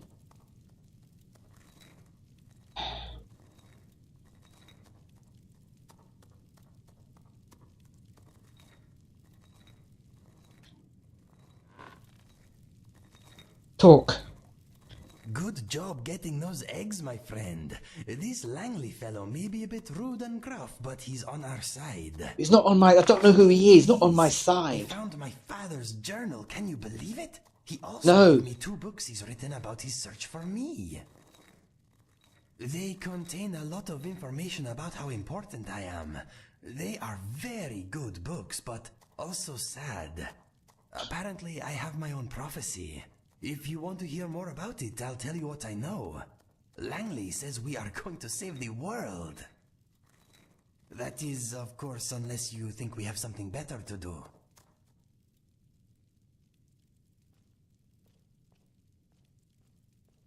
Okay, tell me about these thoughts about this prophecy. I will tell you what I know. Okay, what is the prophecy exactly? Okay, the Inigo prophecy. Somewhere out there in the world, there is a very nasty being gathering its strength. If left unchecked, it will grow until its evil influence burns away all that is good in this world. It has appeared in Langley's dreams for many years, often as a gigantic figure striding through the land, leaving nothing but pain, anguish, and death in its wake. He calls it the Doomstrider. In the same dream, he sometimes sees a handsome blue Khajiit defeat the menace with his help. He calls this fellow the Champion. That is me, my friend. Much of Langley's prophecy is hazy, and he says that sometimes his dreams show more than one possible outcome. But now he and I have finally met, he believes we stand a good chance of preventing much suffering. What, like suffering? Like you tried to kill me? That type of suffering?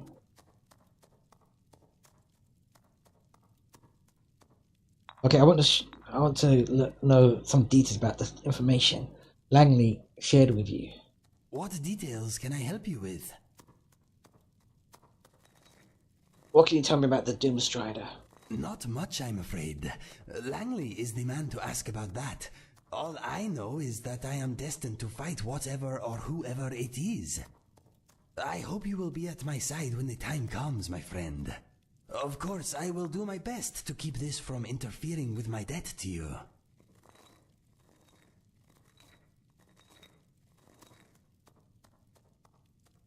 Okay, but it better not interfere. If Langley's prophecy is correct, everybody will suffer greatly if I do not intervene. That includes you. I would rather act with your blessing, but if I have to go against your wishes to save thousands of lives, one of them yours, I will. You already really tried to kill me before, so... Tell me about the books Langley gave you. They are called In Search of a Champion and Da Vinci's Journal. My father wrote the journal, and Langley wrote In Search of a Champion. Langley's books contain the story of his search for me, and a few tales about Fergus and I. The journal is my father's personal account of our upbringing. In my opinion, the books are informative and quite moving.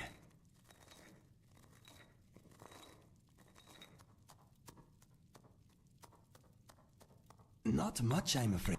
I hope you will be at my side when the time comes, my friend. Of course, I will do my best to keep this from interfering with my debt to you. Okay, what have you learnt about the past? Like all Khajiit, my physical characteristics were probably determined by the moons at my birth.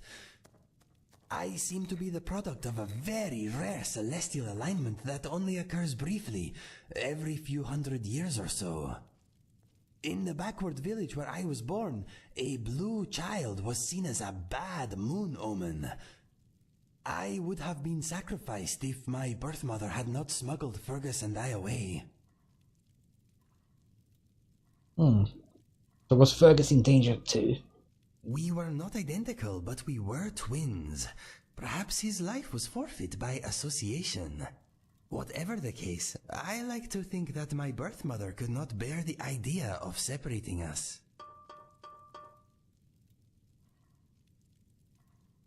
If he was your twin, why wasn't he blue? I can only guess that there was enough time between our births for the moons to shift. Langley thinks the alignment that produced me may only last for a few moments. I am incredibly unique, my friend. Okay, let me ask you something else. What would you like to know? Tell me about this rude bastard called Langley. He is interesting. No, he's rude and just horrible. How do his visions work? Langley has dreams that often come true. He usually foresees the beginning, the middle, or the end of a future event, but never all three.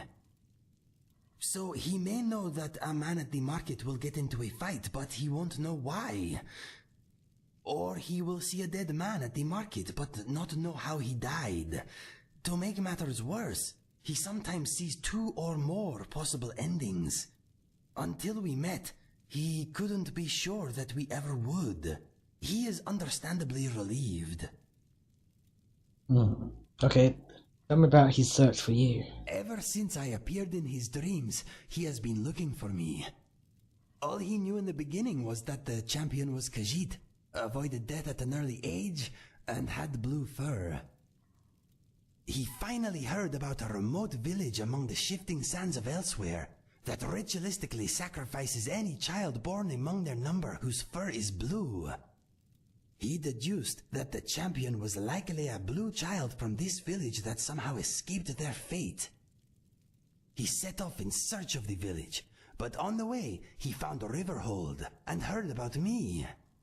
This was a few years after Fergus and I left to find our fortune, though, so he began tracking us. Along the way, he heard tales about my brother and I. He even collected mementos from our endeavors. You can see a few of them over there on those shelves by the chest. After finding Fergus lying among the remains of our camp, he lost track of me. The years went by, and he grew weary. He eventually returned here, and employed a group of adventurers to continue the search for me, and to look for any signs of the Doomstrider. He also paid a conjuration mage to concoct a summon Inigo spell. My mind vibrations were the result of him trying unsuccessfully to use the spell. Okay. Alright. Good consistency. The Book of Daedra excerpts from a lengthy tome describing the nature of each of the Daedra. Azura, whose sphere is the dusk and dawn, the magic in-between realms of twilight, known as the Moon Shadow, Mother of the Rose, and Queen of the Night Sky. Boethia,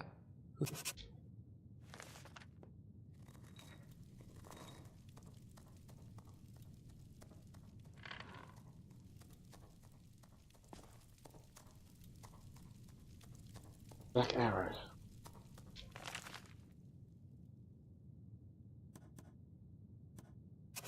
The Black Arrow by Gorgic Gwyn. A story of revenge and the true master archer. I was young when the Duchess of Woda hired me as an assistant footman at her summer palace. My experience with the ways of the titled aristocracy was very limited before that day. There were wealthy merchants, traders, diplomats, and officials who had large operations in Eldenroot and ostentation palaces for entertaining. My relatives were all far from these social circles. There was no family business for me to enter when I reached adulthood, but my cousin heard that an estate far from the city required servants. It was so remotely located that there were unlikely to be many applicants for the positions. I walked for 5 days into the jungles of Valenwood before I met a group of riders going my direction. They were 3 Bosmer men, 1 Bosmer woman, 2 Breton women, and a Dunmer man, adventurers from the look of them. "Are you also going to Maliva?" asked Prolisa, one of the Breton women, after we had made our introductions. "I don't know what that is," I replied. "I'm seeking a domestic position with the Duchess of Woda." "We'll take you to her gate," said the Dunmer Missan Akin, pulling me up to his horse. "But you would be wise not to tell her grace that students from Maliva escorted you, not unless you don't really want the position in her service." Akin explained himself as we rode on. Maliva was the closest village to the Duchess's estate, where a great and renowned archer had retired after a long life of military service. His name was Hyalmaste, and though he was retired, he had begun to accept students who wished to learn the art of the bow. In time, when word spread of the great teacher, more and more students arrived to learn from the master. The Breton women had come down all the way from the western reach of High Rock. Akin himself had journeyed across the continent from his home near the great volcano in Morrowind. He showed me the ebony arrows he had brought from his homeland. I had never seen anything so black. "From what we've heard," said Gopali, one of the Bosmer men, "the Duchess is an Imperial whose family has been here even before the Empire was formed. So you might think that she was accustomed to the common people of Valenwood. Nothing could be further from the truth. She despises the village, and the school most of all." "I suppose she wants to control all the traffic in her jungle," laughed Prolisa. I accepted the information with gratitude, and found myself dreading more and more my first meeting with the intolerant Duchess. My first sight of the palace through the trees did nothing to assuage my fears.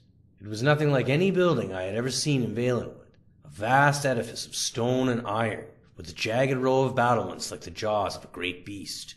Most of the trees near the palace had been hewn away long ago. I could only imagine the scandal that must have caused, and what fear the Bosmer peasants must have had of the Duchy of Woda to have allowed it. In their stead was a wide gray-green moat circling in a ring around the palace, so it seemed to be on a perfect, if artificial, island. I had seen such sights in tapestries from High Rock in the Imperial Province, but never in my homeland. "There'll be a guard at the gate, so we'll leave you here," said Akeen, stopping his horse in the road. "It'd be best for you if you weren't damned by association with us." I thanked my companions and wished them good luck with their schooling. They rode on, and I followed on foot. In a few minutes' time, I was at the front gate, which I noticed was linked to tall and ornate railings to keep the compound secure. When the gatekeeper understood that I was there to inquire about a domestic position, he allowed me to pass and signaled to another guard across the open lawn to extend the drawbridge and allow me to cross the moat. There was one last security measure, the front door, an iron monstrosity with the Woda coat of arms across the top, reinforced by more strips of iron and a single golden keyhole. The man standing guard unlocked the door and gave me passage into the huge, gloomy gray stone palace. Her Grace greeted me in her drawing room. She was thin and wrinkled like a reptile, cloaked in a simple red gown. It was obvious that she never smiled. Our interview consisted of a single question. "Do you know anything about being a junior footman in the employment of an imperial noblewoman?" Her voice was like ancient leather. "No, Your Grace." "Good. No servant ever understands what needs to be done, and I particularly dislike those who think they do. You're engaged." Life at the palace was joyless, but the position of junior footman was very undemanding. I had nothing to do on most days except to stay out of the Duchess's sight. At such times, I usually walked 2 miles down the road to Malarva. In some ways, there was nothing special or unusual about the village. There are thousands of identical places in Valenwood, but on the hillside nearby was Master Hyomaste's archery academy, and I would often take my luncheon and watch the practice. Prolisa and Akeen would sometimes meet me afterwards. With Akeen, the subjects of conversation very seldom strayed far from archery. Although I was very fond of him, I found Prolisa a more enchanting companion, not only because she was pretty for a Breton, but also because she seemed to have interests outside the realm of marksmanship. "There's a circus in High Rock I saw when I was a little girl, called the Quill Circus," she said during one of our walks through the woods. "They've been around for almost as long as anyone can remember. You have to see them if you ever can.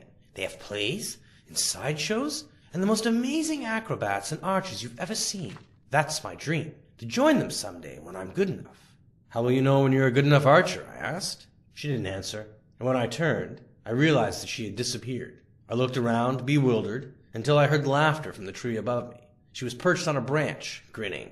"I may not join as an archer. Maybe I'll join as an acrobat," she said. "Or maybe as both. I figured that Valenwood would be the place to go see what I could learn. You've got all these great teachers to imitate in the trees here. Those ape men." She coiled up, bracing her left leg before springing forward on her right. In a second, she had leapt across to a neighboring branch. I found it difficult to keep talking to her. "The Imga, you mean?" I stammered. "Aren't you nervous up at that height?" "It's a cliché, I know," she said, jumping to an even higher branch. "But the secret is not to ever look down. Would you mind coming down?" "I probably should, anyhow," she said. She was a good 30 feet up now, balancing herself, arms outstretched, on a very narrow branch. She gestured towards the gate just barely visible on the other side of the road. "This tree is actually as close as I want to get to your Duchess's palace." I held back a gasp as she dove off the branch, somersaulting until she landed on the ground, knees slightly bent. That was the trick, she explained, anticipating the blow before it happened. I expressed to her my confidence that she would be a great attraction at the Quill Circus. Of course, I know now that was never to be. On that day, as I recall, I had to return early. It was one of the rare occasions when I had work, of a sort, to do. Whenever the Duchess had guests, I was to be at the palace. That is not to say that I had any particular duties, except to be seen standing at attention in the dining room. The stewards and maids worked hard to bring in the food and clear the plates afterwards, but the footmen were purely decorative, a formality. But at least I was an audience for the drama to come. On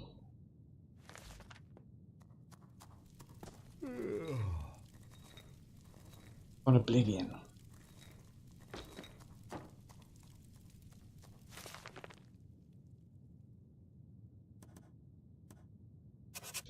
On Oblivion by Maureen Zanas, A Guide to Oblivion and the Daedra. Note, the author continued to research Oblivion after writing this book, as documented in a book written by his apprentice, The Doors of Oblivion. It is improper, however customary, to refer to the denizens of the dimension of Oblivion as demons. This practice probably dates to the Elysian doctrines of the First Era prophet Maruk, which, rather amusingly, forbade traffic with daemons, and then neglected to explain what daemons were. It is most probable that daemon is a misspelling or etymological rendition of Daedra, the old elven word for those strange, powerful creatures of uncertain motivation who hail from the dimension of Oblivion.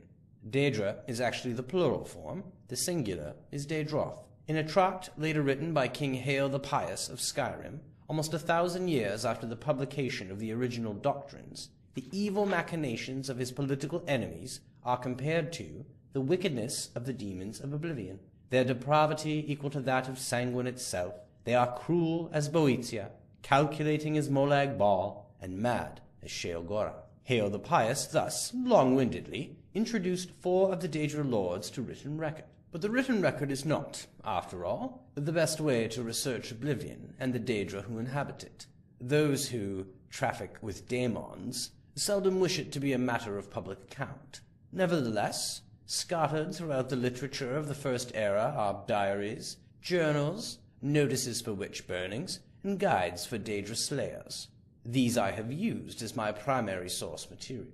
They are at least as trustworthy as the Daedra lords I have actually summoned and spoken with at length. Apparently, Oblivion is a place composed of many lands, thus the many names for which Oblivion is synonymous: Cold Harbor, Quagmire, Moonshadow, etc. It may be correctly supposed that each land of Oblivion is ruled over by one prince. The Daedra princes, whose names appear over and over in ancient record, though this is not an infallible test of their authenticity or explicit existence, to be sure, are the aforementioned Sanguine, Boeotia, Molag Bal, and Sheolgorath, and in addition, Azura, Mephala, Calabacus Vile, Vernima, Malakath, Hoermias, or Hermaeus, or Hormias, or Herma. There seems to be no one accepted spelling. Mora, Namira, Jigalag, Nocturnal, Mehrunes Dagon, and Periite. From my experience, Daedra are a very mixed lot. It is almost impossible to categorize them as a whole, except for their immense power and penchant for extremism. Be that as it may, I have here attempted to do so in a few cases, purely for the sake of scholastic expediency. Mehrunes Dagon, Molag Bal, Periite, Boeotia, and Vernima are among the most consistently demonic of the Daedra, in the sense that their spheres seem to be destructive in nature.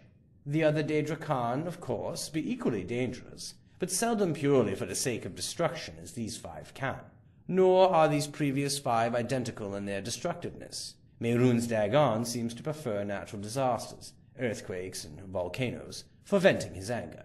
Molag Bal elects the employment of other Daedra, and Boeotia inspires the arms of mortal warriors. Periite's sphere seems to be pestilence, and Vernimas, torture. In preparation for the next installment in this series, I will be investigating 2 matters that have intrigued me since I began my career as a Daedra researcher. The first is on one particular Daedroth, perhaps yet another Daedra prince, referred to in multiple articles of Incunabula as Hircine. Hircine has been called the huntsman of the princes, and the father of man-beasts, but I have yet to find anyone who can summon him. The other, and perhaps more doubtful, goal I have is to find a practical means for mortal men to pass through to oblivion. It has always been my philosophy that we need only fear that which we do not understand, and with that thought in mind, I ever pursue my objective.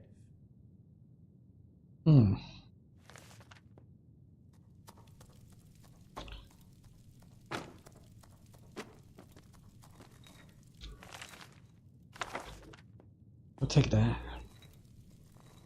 Immortal blood.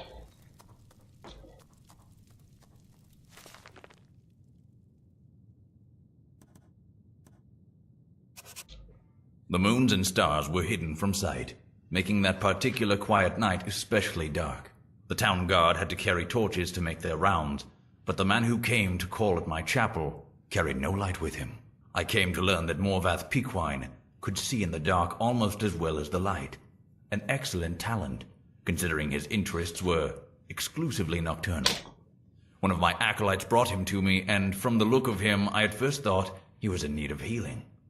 He was pale to the point of opalescence, with a face that looked like it had once been very handsome, before some unspeakable suffering.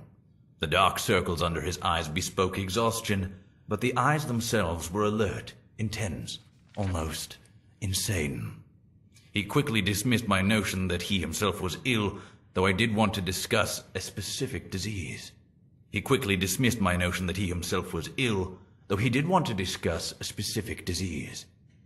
Vampirism, he said, and then paused at my quizzical look. I was told that you were someone I could seek out for help understanding it. Who told you that? I asked with a smile. Tessina Gray. I immediately remembered her, a brave, beautiful knight who had needed my assistance separating fact from fiction on the subject of the vampire. It had been 2 years, and I had never heard whether my advice had proved effective. You've spoken to her. How is her ladyship? I asked. Dead, Morvath replied coldly, and then, responding to my shock, he added to perhaps soften the blow, she said your advice was invaluable, at least for the one vampire. When last I talked to her, she was tracking another. It killed her. Then the advice I gave her was not enough, I sighed. Why do you think it would be enough for you? I was a teacher once myself. Years ago, he said. Not in a university, a trainer in the Fighters Guild. But I know that if a student doesn't ask the right questions, the teacher cannot be responsible for his failure. I intend to ask you the right questions. And that he did. For hours he asked questions, and I answered what I could, but he never volunteered any information about himself. He never smiled. He only studied me with those intense eyes of his, committing every word I said to memory. Finally, I turned the questioning around. You said you were a trainer at the Fighters Guild. Are you on assignment from them? No, he said curtly. And finally I could detect some weariness in those feverish eyes of his. I would like to continue this tomorrow night, if I could. I need to go get some sleep and absorb this. You sleep during the day, I smiled. To my surprise, he returned the smile, though it was more of a grimace. When tracking your prey, you adapt their habits. The next day, he did return with more questions, these ones very specific. He wanted to know about the vampires of Eastern Skyrim. I told him about the most powerful tribe, the Vulgar, paranoid and cruel, whose very breath could freeze their victims' blood in the veins. I explained to him how they lived beneath the ice of remote and haunted lakes, never venturing into the world of men, except to feed.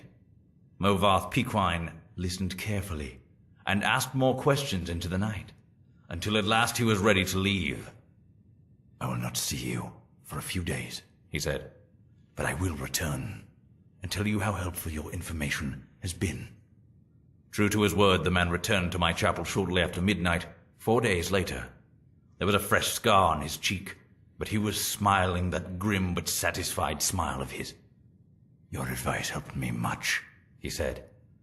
But you should know that the Vulgar have an additional ability you didn't mention.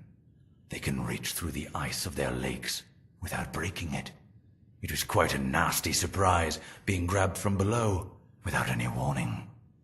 How remarkable, I said with a laugh, and terrifying. You're lucky you survived. I don't believe in luck. I believe in knowledge and training. Your information helped me, and my skill at melee combat sealed the bloodsucker's fate. I've never believed in weaponry of any kind. Too many unknowns. Even the best swordsmith has created a flawed blade, but you know what your body is capable of. I know I can land 1,000 blows without losing my balance, provided I get the first strike. The first strike, I murmured. So you must never be surprised. That is why I came to you, said Morvath. You know more than anyone alive about these monsters, and all their cursed varieties across the land. Now you must tell me about the vampires of northern Valenwood. I did as he asked, and once again his questions taxed my knowledge. There were many tribes to cover. The Bonsamu, who were indistinguishable from Bosmer except when seen by candlelight. The Kirilth, who could disintegrate into mist. The Etiquette, who swallowed men whole. The dread Telbuth, who preyed on children, eventually taking their place in the family, waiting patiently for years before murdering them in all their unnatural hunger. Once again, he bade me farewell, promising to return in a few weeks, and once again he returned, as he said, just after midnight. This time Movath had no fresh scars, but he again had no information. You were wrong about the Kirilth being unable to vaporize when pushed underwater, he said, patting my shoulder fondly. Fortunately, they cannot travel far in their mist form, and I was able to track it down. It must have surprised it fearfully. Your field knowledge is becoming impressive, I said. I should have had an acolyte like you decades ago. Now tell me, he said, of the vampires of Cyrodil. I told him what I could. There was but one tribe in Cyrodil, a powerful clan who had ousted all other competitors, much like the Imperials themselves had done. Their true name was unknown, lost in history, but they were experts at concealment. If they kept themselves well fed, they were indistinguishable from living persons. They were cultured, more civilized than the vampires of provinces, preferring to feed on victims while they were asleep, unaware. They will be more difficult to surprise. Movath frowned. But I will seek one out and tell you what I learn. And then you will tell me of the vampires of High Rock and Hammerfell and Elsewhere and Black Marsh and Morrowind and the Somerset Isles, yes? I nodded, knowing that this was a man on an eternal quest. He couldn't be satisfied with but the barest hint of how things were. He needed to know it all. He did not return for a month, and on the night that he did, I could see his frustration and despair, though there were no lights burning in my chapel. I failed, he said, as I lit a candle. You were right. I could not find a single one. I brought the light up to my face and smiled. He was surprised, even stunned by the pallor of my flesh, the dark hunger in my ageless eyes, and the teeth. Oh, yes, I think the teeth definitely surprised the man who could not afford to be surprised. I haven't fed in 72 hours, I explained, as I fell on him. He did not land the first blow, nor the last.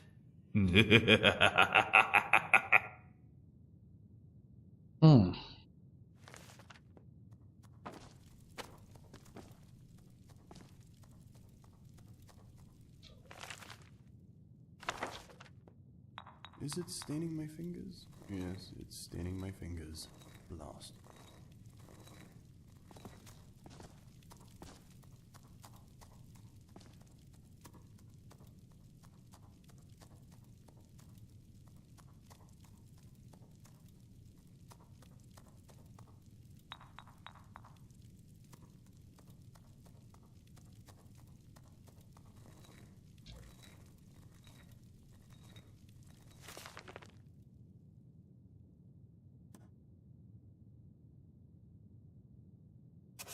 The Real Baron Zaya.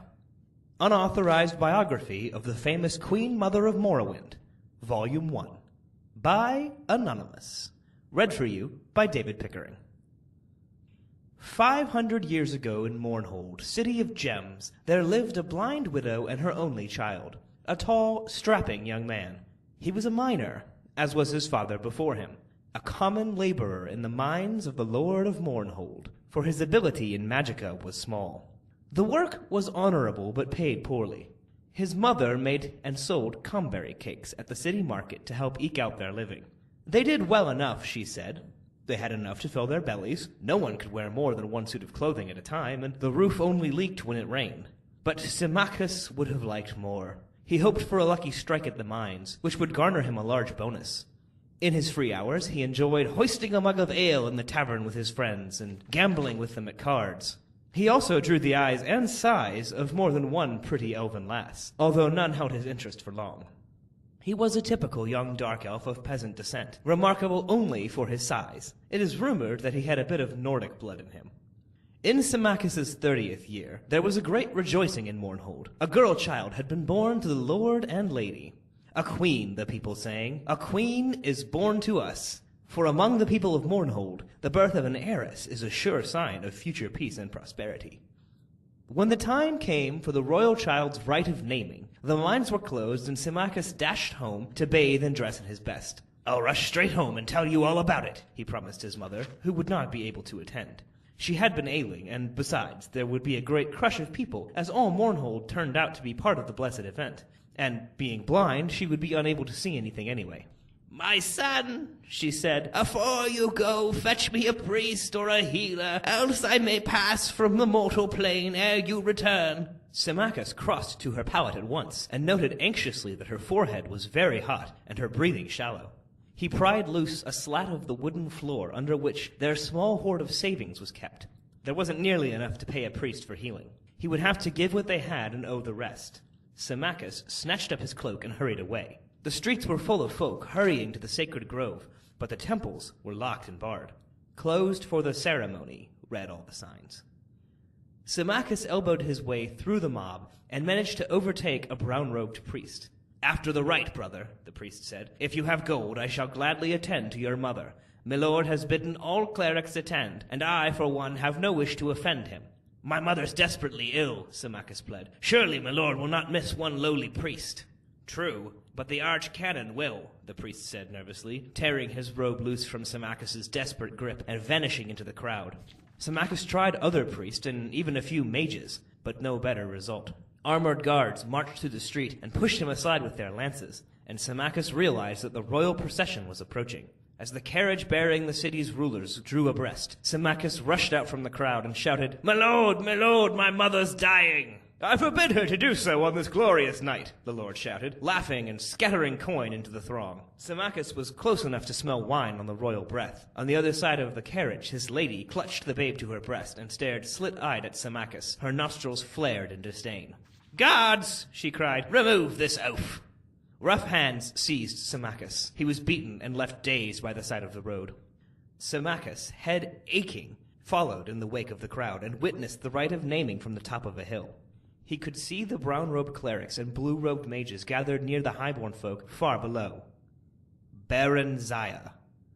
The name came dimly to Symmachus's ears as the high priest lifted the swaddled babe and proffered her to the twin moons on either side of the horizon, Jone rising, Jode setting. "Behold the Lady Baron Zaya, born to the land of Mournhold. Grant her thy blessings and thy counsel, ye kind gods, that she may ever rule well over Mournhold, its ken and its weal, its kith and its ilk." Bless her, all the people intoned, along with their lord and lady, hands upraised. Only Symmachus stood silent, head bowed, knowing in his heart that his dear mother was gone, and in silence he swore a mighty oath, that he should be his lord's bane, and in vengeance for his mother's needless death, the child Baron Zaya he should have for his own bride, that his mother's grandchildren would be born to rule over Mournhold. After the ceremony, he watched impassively as the royal procession returned to the palace. He saw the priest to whom he'd first spoken. The man came gladly enough now in return for the gold Symmachus had, and a promise of more afterward. They found his mother dead. The priest sighed and tucked the pouch of gold coins away. "I'm sorry, brother. It's all right. You can forget the rest of the gold. There's aught I can do here, likely." "Give me back my money!" Symmachus snarled. "You've done naught to earn it!" He lifted his right arm threateningly. The priest backed away, about to utter a curse, but Symmachus struck him across the face before more than 3 words had left his mouth. He went down heavily, striking his head sharply on one of the stones that formed the fire pit. He died instantly. Symmachus snatched up the gold and fled the city. As he ran, he muttered one word over and over like a sorcerer's chant. "Baron Zaya," he said. "Baron Zaya! Baron Zaya!" Baron Zaya stood on one of the balconies of the palace, staring down into the courtyard where the soldiers milled, dazzling in their armor. Presently they formed into ordered ranks and cheered as her parents, the lord and lady, emerged from the palace, clad from head to toe in ebony armor, long purple-dyed fur cloaks flowing behind. Splendidly caparisoned, shining horses were brought for them, and they mounted and rode to the courtyard gates, and turned to salute her. "Baronzaya!" they cried. "Baronzaya, our beloved, farewell!" The little girl blinked back tears, and waved one hand bravely. Her favorite stuffed animal, a gray wolf cub she called Wuffen, clutched to her breast with the other. She had never been parted from her parents before, and had no idea what it meant, save that there was war in the West, and the name Tiber Septim was on everyone's lips, spoken in hate and dread. "Baronzaya!" the soldiers cried, lifting their lances and swords and bows. Then her dear parents turned and rode away, knights trailing in their wake, until the courtyard was nearly empty. Sometime after came a day when Baronzaya was shaken awake by her nurse, dressed hurriedly, and borne from the palace. All she could remember of that dreadful time was seeing a huge shadow with burning eyes filling the sky. She was passed from hand to hand. Foreign soldiers appeared and disappeared and sometimes reappeared. Her nurse vanished and was replaced by strangers, some more strange than others. There were days, or it may have been weeks, of travel. One morning she awoke to step out of the coach into a cold place with a large gray stone castle amid empty, endless gray-green hills covered patchily with gray-white snow. She clutched Wuffen to her breast in both hands and stood blinking and shivering in the gray dawn, feeling very small and very dark in this endless space, this endless gray-white space. She and Hannah, a brown-skinned, black-haired maid who had been traveling with her for several days, went inside the keep. A large gray-white woman with icy gray-golden hair was standing by a hearth in one of the rooms. She stared at Baronzaya with dreadful, bright blue eyes. "She's very black, isn't she?" the woman remarked to Hannah. "I've never seen a dark elf before." "I don't know much about them myself, milady," Hannah said, "but this one's got red hair and a temper to match, I can tell you that. Take care, she bites, and worse." "I'll soon train her out of that," the other woman sniffed. "What's that filthy thing she's got? Ugh!" The woman snatched Wuffen away and threw him into the blazing hearth. Baronzaya shrieked and would have flung herself after him, but was held back despite her attempts to bite and claw at her captors. Poor Wuffen was reduced to a tiny heap of charred ash. Baronzaya grew like a weed transplanted to a Skyrim garden, a ward of Count Sven and his wife, the Lady Inga. Outwardly, that is, she thrived, but always there was a cold and empty place within. "I've raised her as my own daughter," Lady Inga was wont to say as she sat gossiping when neighboring ladies came to visit. "But she's a dark elf. What can you expect?" Baronzaya was not meant to overhear these words. At least, she thought she was not. Her hearing was keener than that of her Nordic hosts. Other, less desirable dark elven traits evidently included pilfering, lying, and a little misplaced magic. Just a small fire spell here and a little levitation spell there. And, as she grew older, a keen interest in boys and men, who could provide very pleasant sensations, and, to her astonishment, gifts as well. Inga disapproved of this last for reasons incomprehensible to Baronzaya, so she was careful to keep it as secret as possible. "She's wonderful with the children," Inga added, referring to her 5 sons, all younger than Baronzaya. "I don't think she'd ever let them come to harm." A tutor had been hired when Johnny was 6 and Baronzaya 8, and they took their lessons together. She would have liked to train in arms as well, but the very idea scandalized Count Sven and Lady Inga. So Baronzaya was given a small bow and allowed to play at target shooting with the boys. She watched them at arms practice when she could, sparred with them when no grown-up folk were about, and knew she was good or better than they. "She's very proud, though, isn't she?" one of the ladies would whisper to Inga, and Baronzaya, pretending not to hear, would nod silently in agreement. She could not help but feel superior to the Count and his lady. There was something about them that provoked contempt. Afterward, she came to learn that Sven and Inga were distant cousins of Darkmoor Keep's last titled residents, and she finally understood. They were poseurs, impostors, not rulers at all. At least, they were not raised to rule.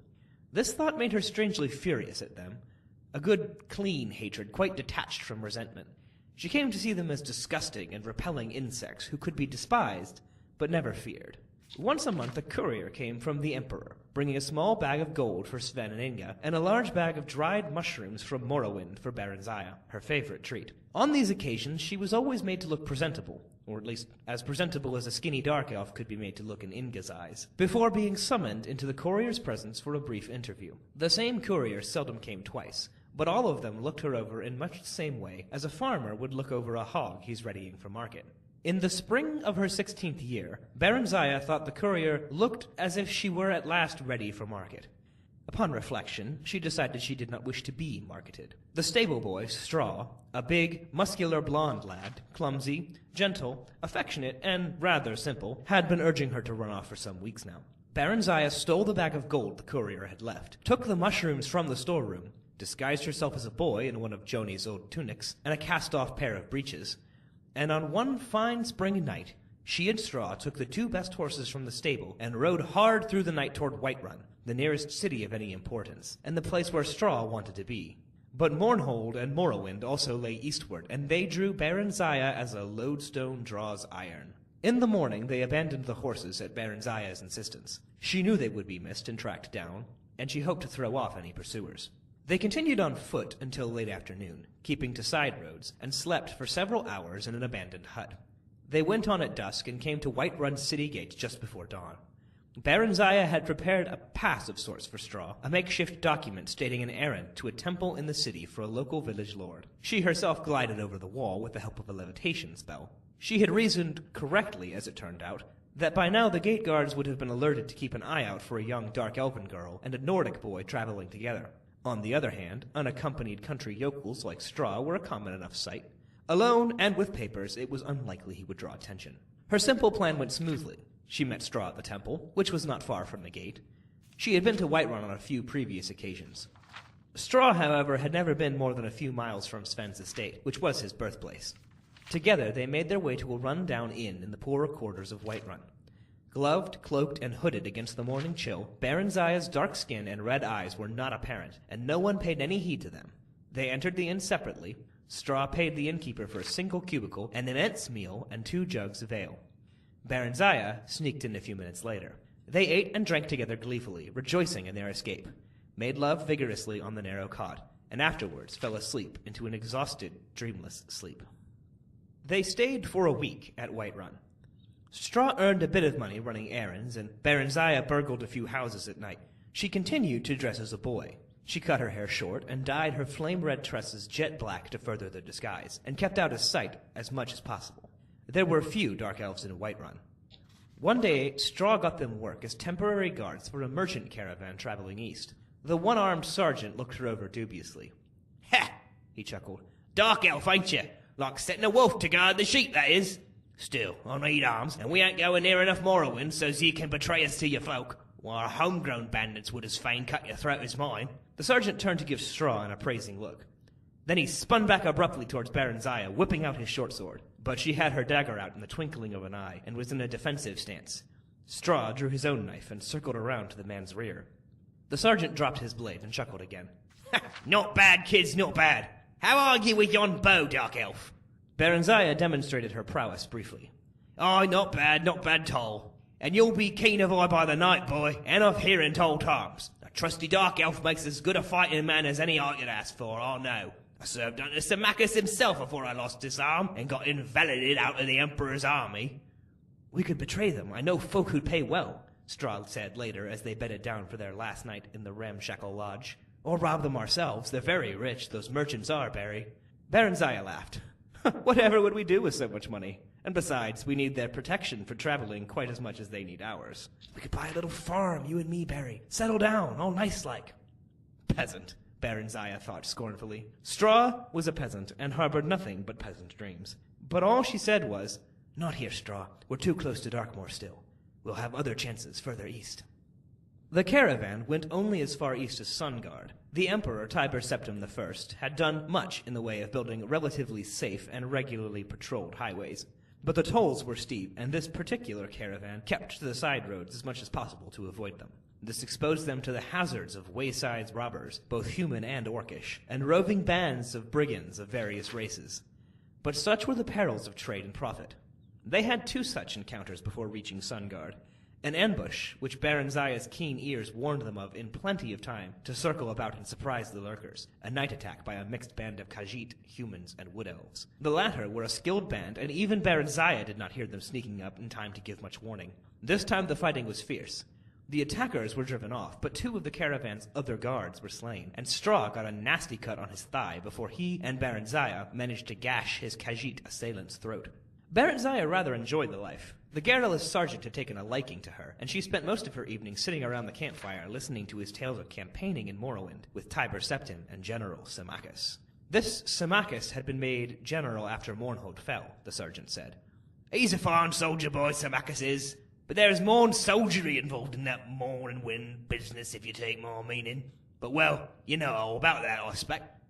No, I don't remember, Baron Zaya said, trying to sound nonchalant. I've lived most of my life in Skyrim. My mother married a Skyrim man. They're both dead, though. Tell me, what happened to the Lord and Lady of Mournhold? The sergeant shrugged. I ain't never heard. Dead, I expect. 'Twas a lot of fighting afore the armistice got signed. It's pretty quiet now. Maybe too quiet. Like a calm before a storm. Say, boy, you going back here? Maybe, Baron Zaya said. The truth was that she was drawn irresistibly to Morrowind and Mournhold, like a moth to a burning house. Straw sensed it, and was unhappy about it. He was unhappy anyway, since they could not bed together, as she was supposed to be a boy. Baron Zaya rather missed it too, but not as much as Straw did, seemingly. The sergeant wanted them to sign on for the return trip, but gave them a bonus nonetheless when they turned the offer down, and parchments of recommendation. Straw wanted to settle down permanently near Sungard, but Baron Zaya insisted on continuing their travels east. I'm the Queen of Mournhold by right, she said, unsure of whether it was true, or it was just a daydream she had made up as a lost, bewildered child. I want to go home. I need to go home. That, at least, was true. After a few weeks, they managed to get places in another caravan heading east. By early winter, they were at Riften, nearing the Morrowind border. But the weather had grown severe as the days passed, and they were told no merchant caravans would be setting forth till mid-spring. Baron Zaya stood on top of the city walls and stared across the deep gorge that separated Riften from the snow-cloud mountain wall guarding Morrowind beyond. Barry, Straw said gently, Mournhold's a long way off yet, nearly as far as we've come already, and the lands between are wild, full of wolves and bandits and orcs and still worse creatures. We'll have to wait for spring. There's Silgrod Tower, Barry said, referring to the dark elven township that had grown up around an ancient minaret guarding the border between Skyrim and Morrowind. The bridge guards won't let me across, Barry. They're crack Imperial troops. They can't be bribed. If you go alone. I won't try and stop you. But what will you do? Silgrod Tower is full of Imperial soldiers. Will you become a washing woman for them, or a camp follower? No, Baron Zaya said, slowly, thoughtfully. Actually, the idea was not entirely unappealing. She was sure she could earn a modest living sleeping with the soldiers. She'd had a few adventures of that sort as they crossed Skyrim, when she'd dressed as a woman and slipped away from Straw. She'd only been looking for a bit of variety. Straw was sweet, but dull. She'd been startled, but extremely pleased when the men she picked up offered her money afterward. Straw had been unhappy about it, and would shout for a while, and then sulk for days afterward if he caught her at it. He was quite jealous. He'd even threatened to leave her. Not that he ever did, or could. But the Imperial Guards were a tough and brutal lot by all accounts, and Baron Zaya had heard some very ugly stories during their treks. The ugliest of them by far had come from lips of ex-army veterans around the caravan campfire, and were proudly recounted. They'd been trying to shock her and Straw, she realized, but she also comprehended that there was some truth behind the wild tales. Straw hated that kind of dirty talk, and hated it more that she'd had to hear it. But there was a part of him that was fascinated nevertheless. Baron Zaya sensed this and had encouraged Straw to seek out other women, but he said he didn't want anyone else but her. She told him candidly she didn't feel that way about him, but she did like him better than anyone else. Then why do you go with other men? Straw had asked on one occasion. I don't know. Straw sighed. They say dark elven women are like that. Baron Zaya smiled and shrugged. I don't know, or no, maybe I do. Yes, I do know. She turned and kissed him affectionately. I guess that's all the explanation there is.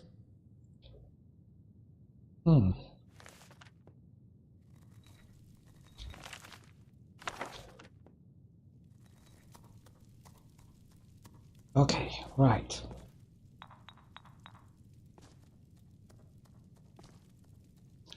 Okay, so before we continue, I need to Okay, what's those books that you... Did you give me those books, Inigo?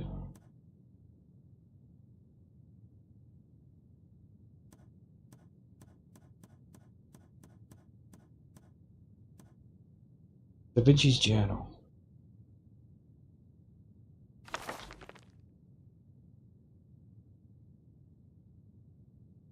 Entry 1.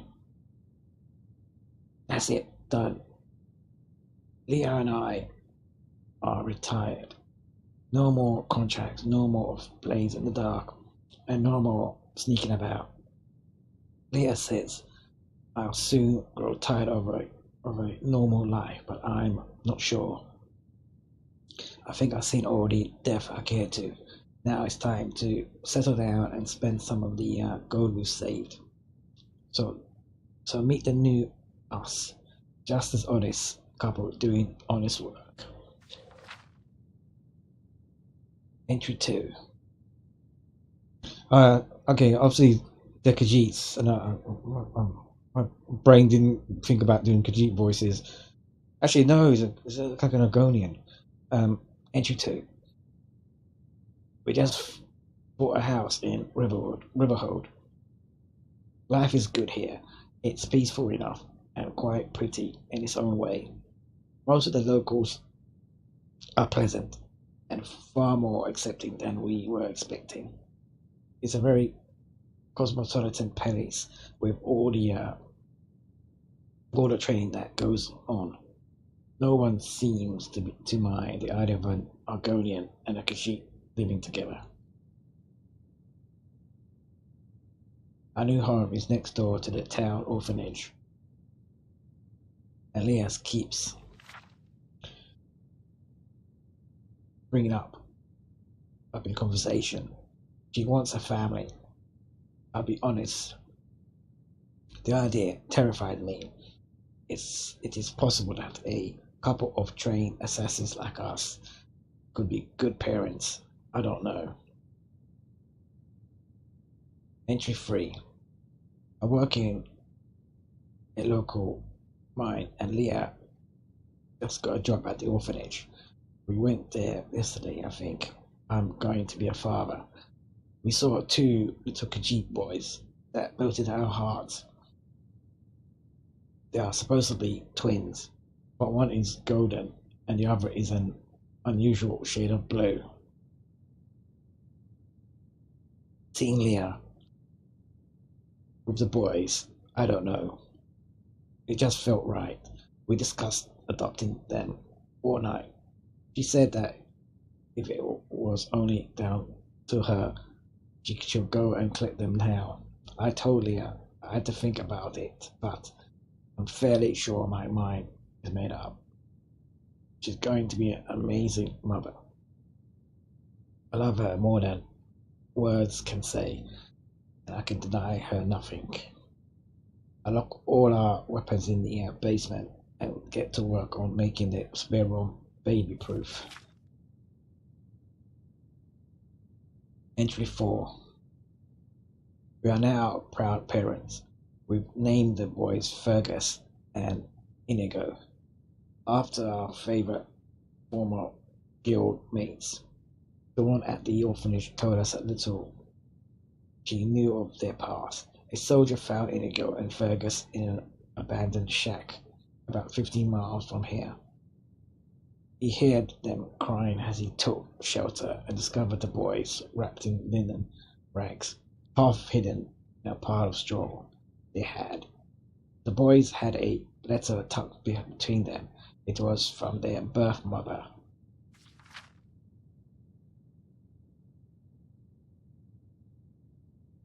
Showed the letter, but it was rigged and turned asked if he could make a copy for posterity. It reads,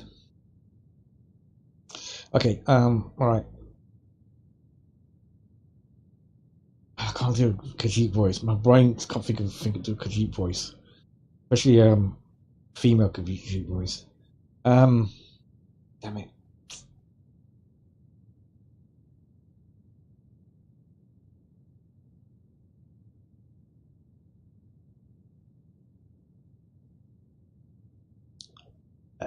Atala hopes you have found her. Have found the children safe. They are twins, born only minutes apart. Although, as you can see, they are unalike. What had been a present day began to darken at the time of their birth, and I have heard much wailing and commotion outside my tent. My first son came then, but by the time I had his little brother entered the world, the sky outside was like night. I held them in my arms, and it was as if their cries brought them back. So the red text is difficult to read. For then the darkness lifted and the voices outside rejoiced. I smiled and wondered if a third moon had appeared during my labor. As such, I think it signaled the arrival of a rain. Wait for Atala, stupid Atala, cursed Atala. There had been no third moon and only darkness. A few weeks later, only my youngest sprouted his first blue hair, and his fate was decided. It has been nearly 100 years since the last bad moon omen, but upon seeing that, can't read that.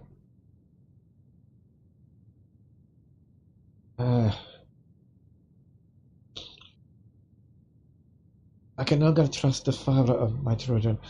The moons had greater sway over his heart than we do. Our situation fills him with great sadness. But he is elder born and wishes to appease Master and Secunda above all else. The night before the sacrifice, I heard a woman's voice speak through though no woman could be seen. The voice was fair but commanding. It said, "Bless Atala. The way is clear. Take your babes and flee." Oh my god, I can't read that. This fucking text is difficult to see. I up my little ones and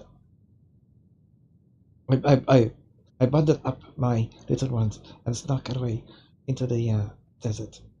I've traveled many miles, but my people are tracking us and they grow close. They have blood one way or another. I would rather it were mine. Earlier, the vulnerable voice spoke up again inside my head. She said, "I must go now and draw our pursuers away from this place." She said my children will be found here by one who can help them. As strange as it is,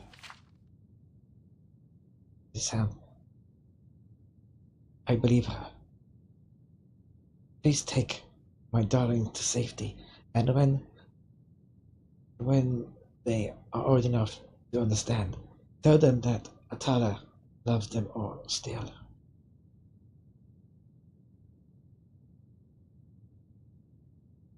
Okay. Leah said that she has never heard of such barbarically pious tribe in her homeland, but the existence of such people does not surprise her. There are stories of forgotten settlements that was striving, fighting out among the shifting sands. Atala must have held from such a place. Her plan worked, and now her boys are safe and loved. Leah and I will do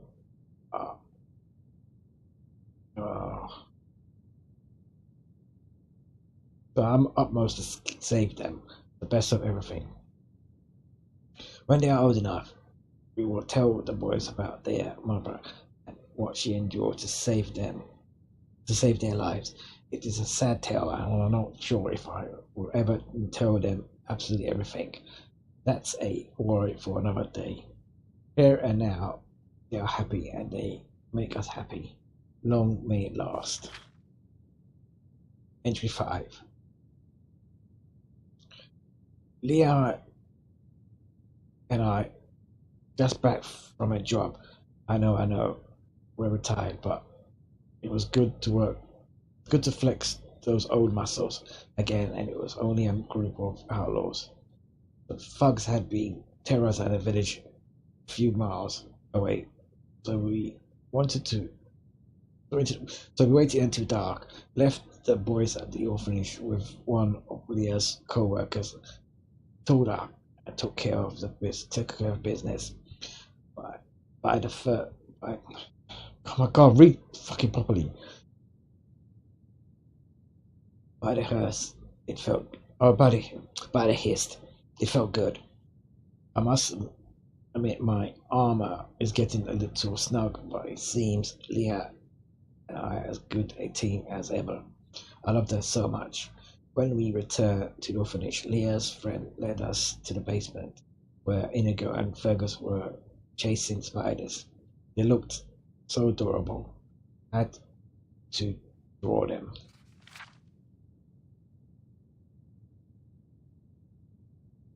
Entry 6. We decided to teach the boys how to handle themselves. I'm sure many would say they are too young for weapons, but it's a harsh world out there, and we both agree that they'll be better off with a little training. Inigo instantly took a shrine to archery, while Fergus seems to favor the sword. They both show great aptitude even at such a young age. I'm a very proud father. Fergus is already turning into a determined and thoughtful boy. Inigo has amazing reflexes and a sense of the absurd that often has the rest of us laughing even when we shouldn't be. Most importantly, the brothers are fiercely loyal. They often fight and squabble, but at the slightest hint of danger, they unflinchingly stand up for one another. When I'm down the mine, the boys spend most of their days at the orphanage with Leah. It's sad, but we could say they are never really left.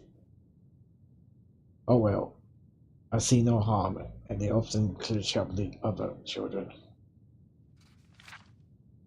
Entry 7. Poor Inigo had a bit of trouble at the market today. Some local boys and girls were making fun of him because of his blue hair. Little hooligans. If I had his bow with him, I think he would have. If he had his bow with him, I think he would have taught them a thing or two. If Fergus had been there, things could have gotten ugly. We don't want neither of them boys seriously hurting anyone, so Leah showed them a few hand tricks just in case things got rough. We adults often forget what a battleground childhood can be. I spoke to the parents of the boys who instigated the bullying. The father said his son wasn't responsible and called me a filthy lizard. Maybe this town isn't open-minded as we first thought. Entry 8. Leah discovered Fergus and Inigo playing with her. See, it'd be nice if the model author actually did read this out. They discovered Fergus and Inigo playing with our most precious weapons today. I have no idea how they got the display cases open. Luckily, Inigo is still too weak to draw lightning and thunder. It's too heavy for them to wield. Can you imagine if either had discharged in the house? We locked the weapons away in a safer place.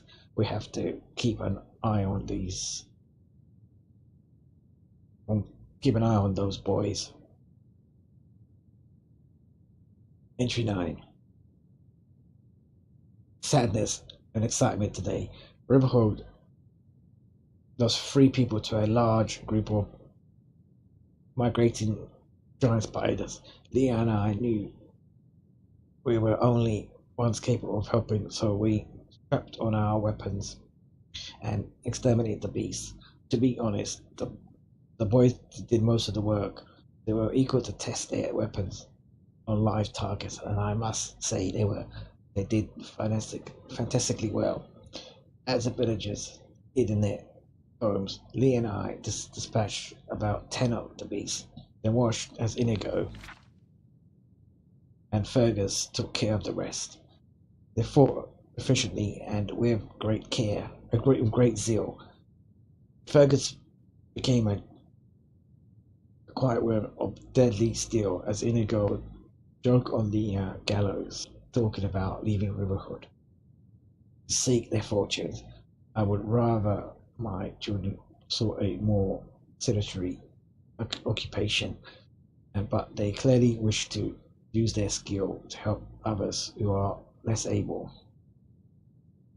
I'm confident that as long as they are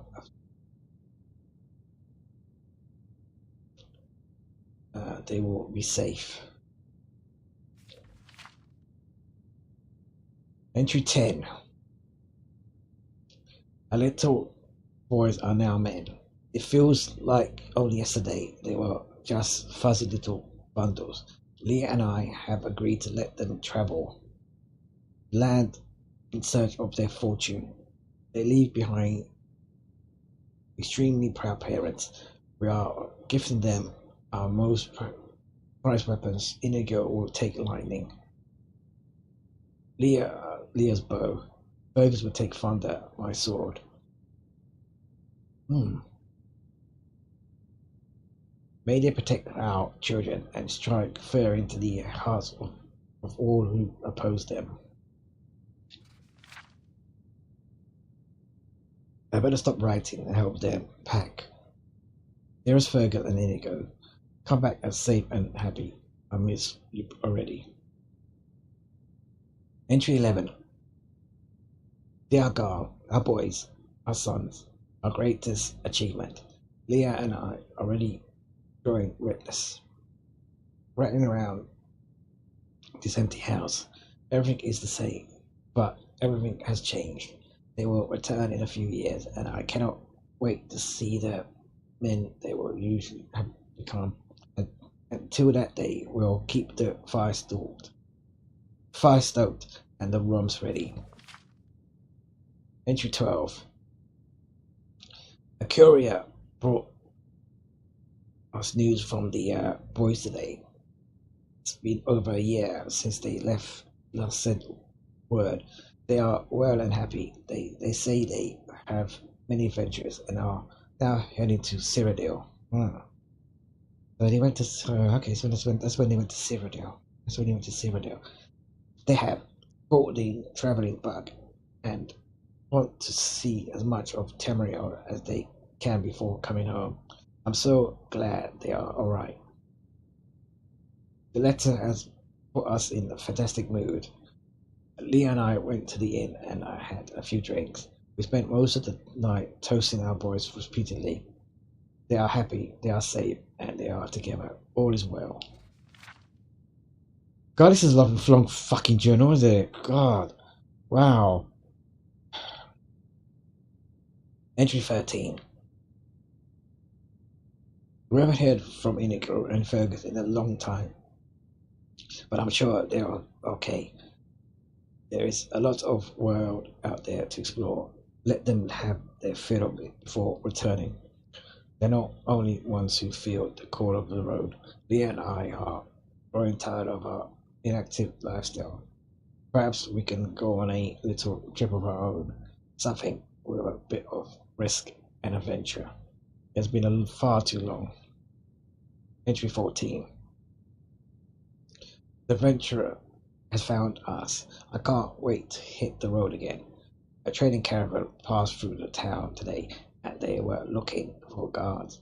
Perfect. A bit of travel, a bit of adventure, and who knows, we may even bump into Fergus and Inigo. We join the group tomorrow. Leah choosing her arm at the moment. I think we should each take a light and heavy set. It sounds like we could be passing through bandit territory. Nothing we can't handle, I'm sure. Leah's is calling me. I better not get my things. I better get my things together.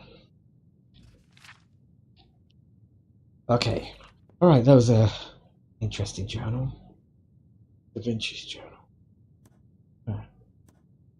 Okay.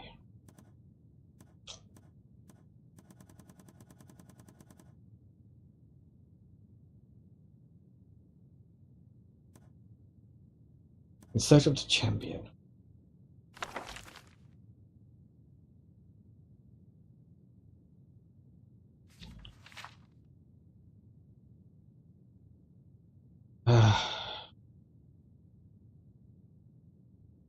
Okay, I'm just gonna skip through this.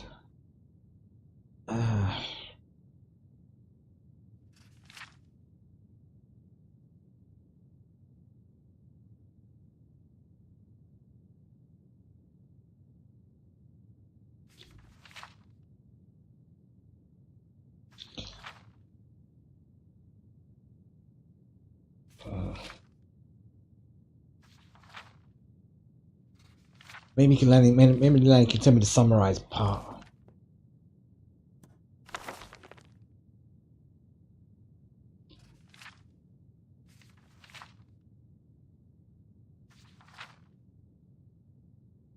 Anybody wishes a glamour.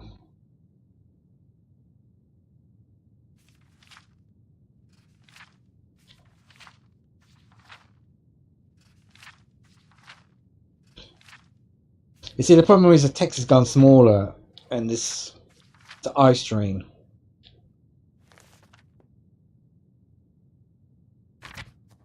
An eye strain. So Inigo. How does your head feel now? It is still a little tender.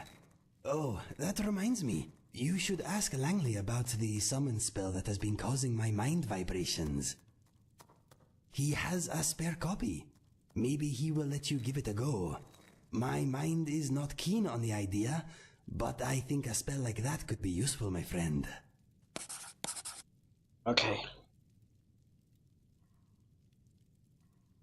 What's next? Oi.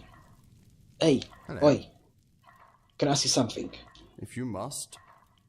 Of course I must.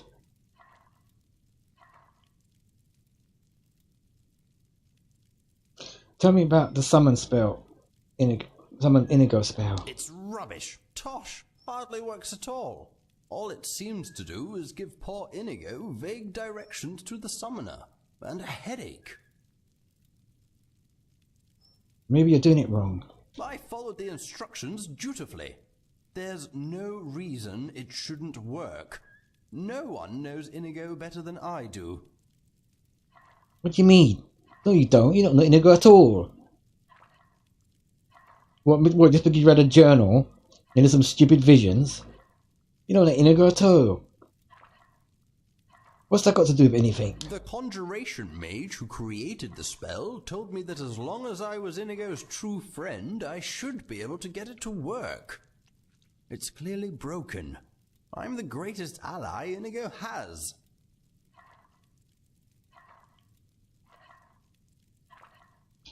Well, Inigo and I know each other pretty well. Oh, I'm sure you know him a little, but I've been studying him for decades. No, if the spell doesn't work for me, It won't work for anyone. No, you haven't. You haven't. No, you haven't. You haven't done it for decades. I think you should let her try it. Exactly. What? Why? Langley, I am sure we are great allies in the making, but my friend here and I have a more immediate bond. What do you mean? Oh, I didn't realize you were an item. Not that kind of bond. We have traveled together. We have enjoyed sharing our views on many subjects. We have fought bravely side by side. I have placed my life in her hands. What I'm trying to say is, we are friends. Go on, hand over a copy of the spell. I am the only one who will suffer if it goes wrong. I see. I won't argue with you, even though it's a waste of time. I will do as you ask. Thank you. What is the worst that can happen? You don't want to know. If we're going to do this, we must be scientific. Inigo, you stay here, and your friend and I will go outside. Once we're on the path, I'll give you the spell, and you can try unsuccessfully to teleport Inigo to us. Stare vacantly if you understand. Good luck, my friend. Why do you have to go outside in the cold again? Okay, you can quit the vacant gazing routine now. Come on. We should head outside and get this over with. Wait, every single time you say something rude to me, I'm gonna punch you in the face. Come here.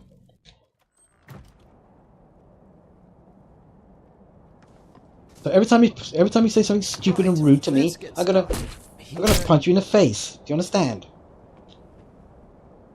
All right, it's freezing out here, you stupid moron. Okay. Oh my god, why am I going outside again?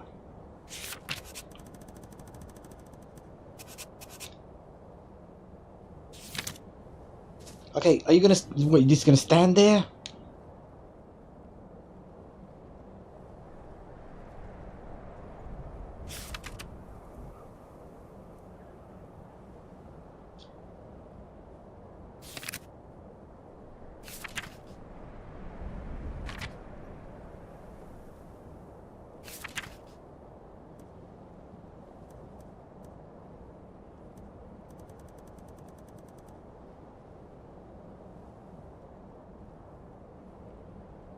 So how do you learn? Okay, what's the latest summons Inigo spell?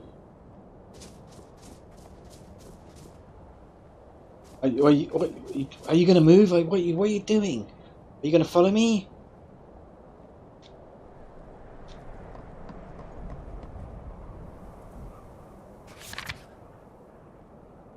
Learn a spell and cast it. What spell?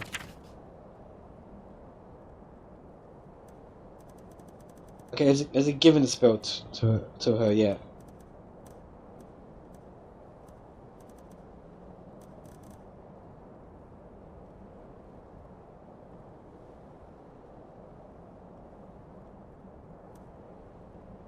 Oh, here it is. Alright. Guys, it's gonna be my first spell.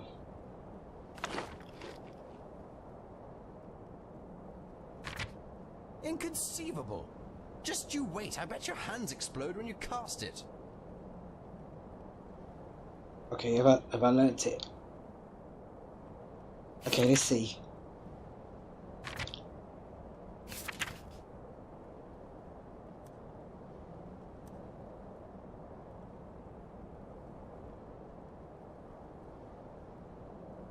Alright.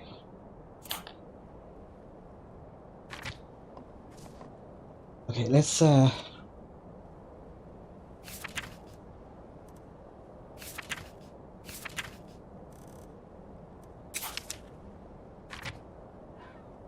ready?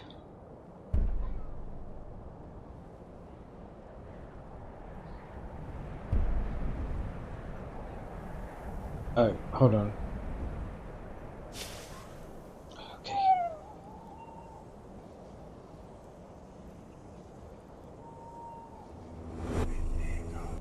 What? How did you do that?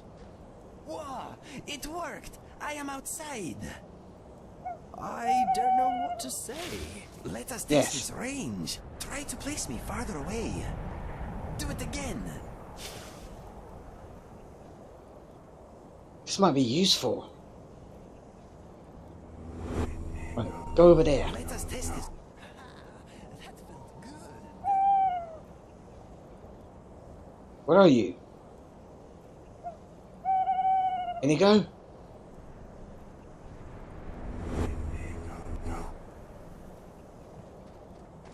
My friend, that was wonderful. Did you see? One moment I was inside, casually not tasting Langley's cooking, then whoosh!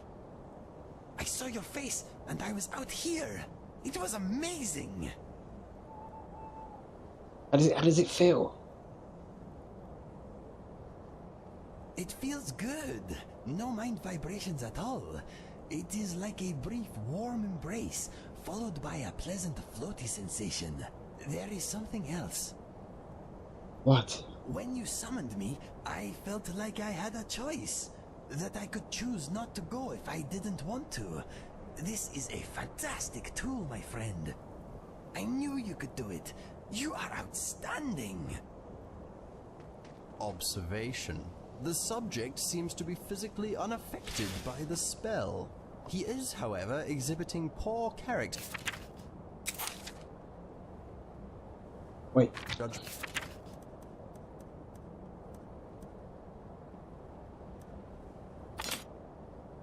You are a funny fellow, Langley. Poor character judgment might tail. My friend here did a fantastic job getting the spell to work. Note. The subject is clearly delusional. The subject does not sound nearly as good as the champion. Did I offend you in some way? I hope not. Without you, we never would have gained such a wonderful spell. I hope you know we are grateful for all you have done. It's not you, Inigo. It's her. The spell shouldn't work with just anyone. It was supposed to form a link between us. This idiot broke it. I think that maybe this... Okay, wait, sorry. Oh, wait, sorry, sorry. I need to do something again.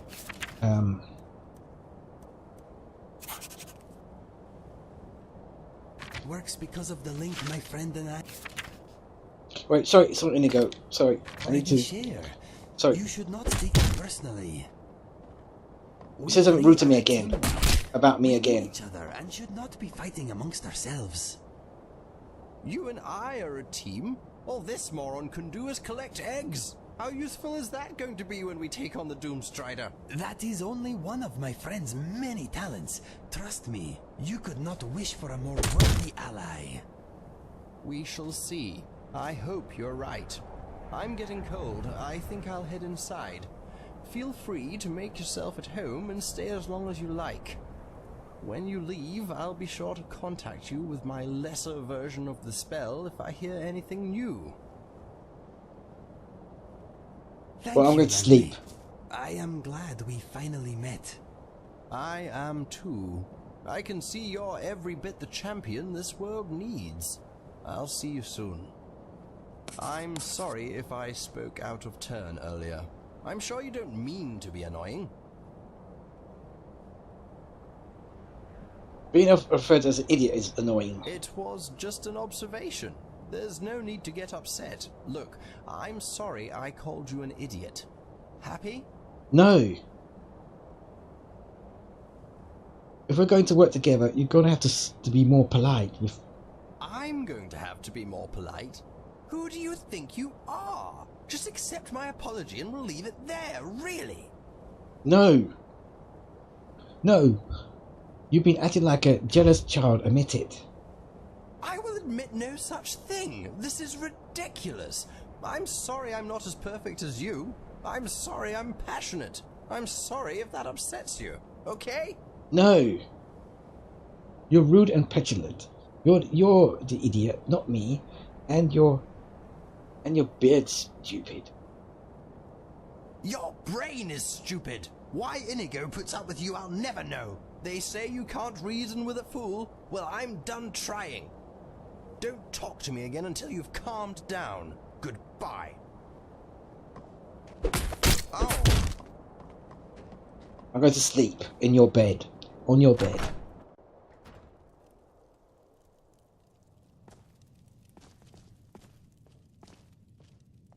Oh, Lucian's sleeping there already. Great.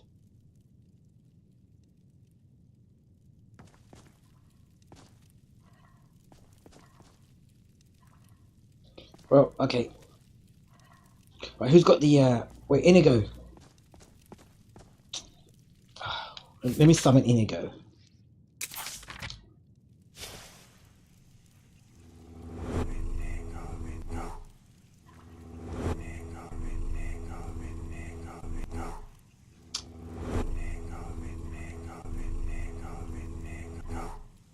I can't, oh, you can't summon inside. Can't summon inside. Oh, it doesn't work inside. That was intense. I hope you are okay. Yeah, sorry, Inigo. He's been treating me like a fool since we met. Do not take his words to heart, my friend. It is just his way. He will warm to you in time. I know it. Anyway, we solved the mystery of my vibrating brain, and you got a powerful new spell. A spell they do not teach at any college, I'll wager. I am still trying to digest everything Langley told me. There is a lot to sort through. For now, we get on with our lives until he contacts us again. I have a feeling we are at the beginning of a fantastic adventure, my friend. Let's get inside. Come on. Coming out of the cold, make yourselves at home. Don't worry, we will. It is nice and warm in here. Okay, I'm going to, Inigo, I've been thinking. When you're not out adventuring with your friend, where do you stay? I have a place in Riften. It is a bit cramped, but it is dry, and it often smells interesting. Well, if you ever want to come and stay with me, you're more than welcome. It could be beneficial to our cause. That is very kind of you, but I do not wish to intrude. You wouldn't be intruding at all. If you decide to move in, I'll make you a sleeping area. There's no shortage of timber around here. Thank you for the offer. I will certainly consider it. Good. I'll consider making some renovations then. okay, good. Right, who's got the bedroll?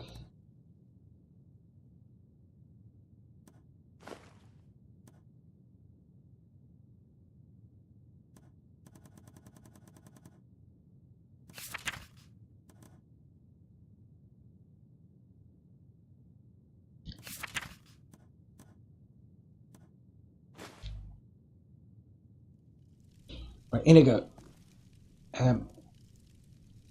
Uh-huh.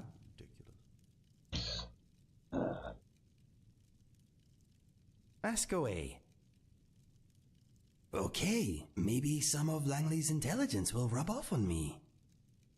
Good, I'm going to sleep.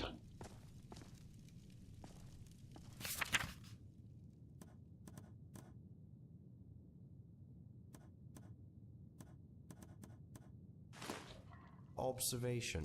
Lightning spells can be used to shock large shoals of swimming fish in one go. Yes, useful.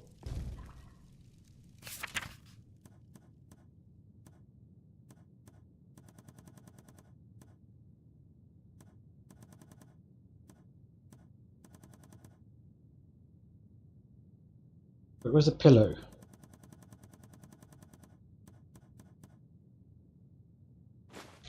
Maybe I will find some footwear soon. Every day is a new adventure.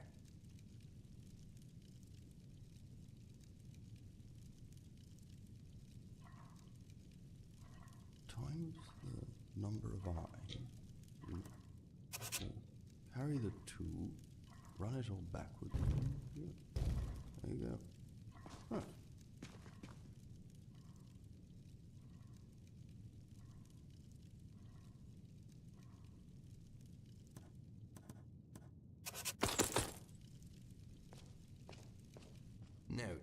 tickling a paralyzed individual breaks the spell and briefly puts a smile on their face. Yes, that's a useful one. Right, I'm going to sleep.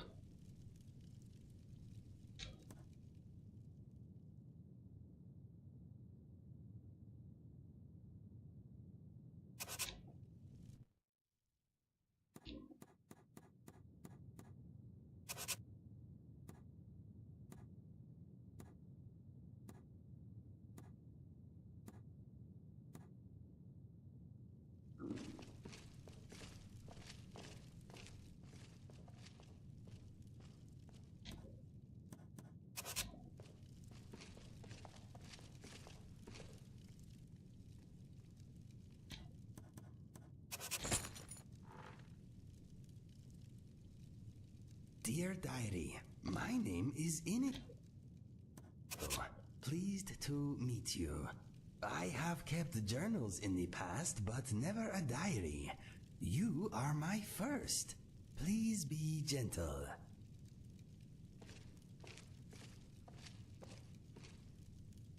Right.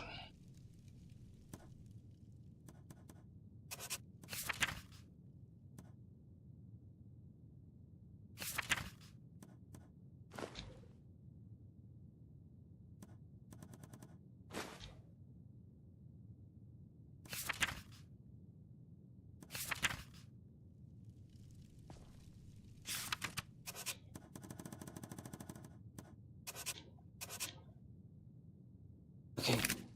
Right, I just need to learn this spell journal. Right, actually, who's got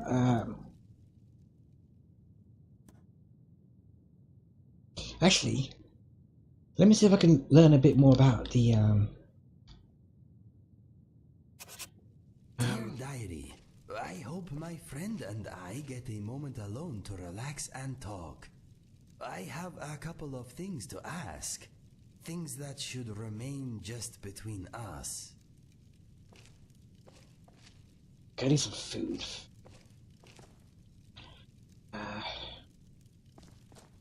Hey, you, have you got any food that we can eat?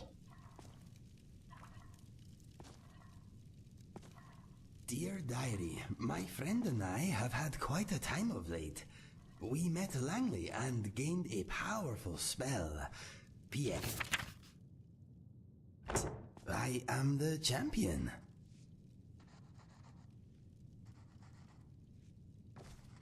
Any food?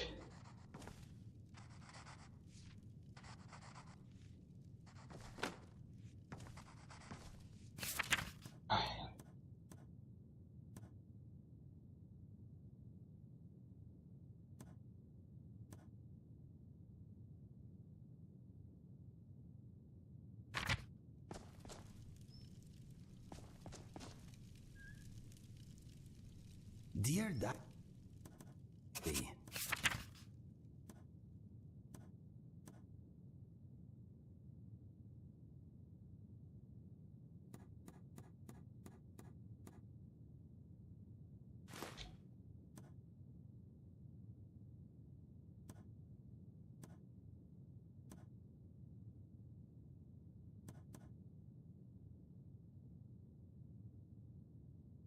I need some health.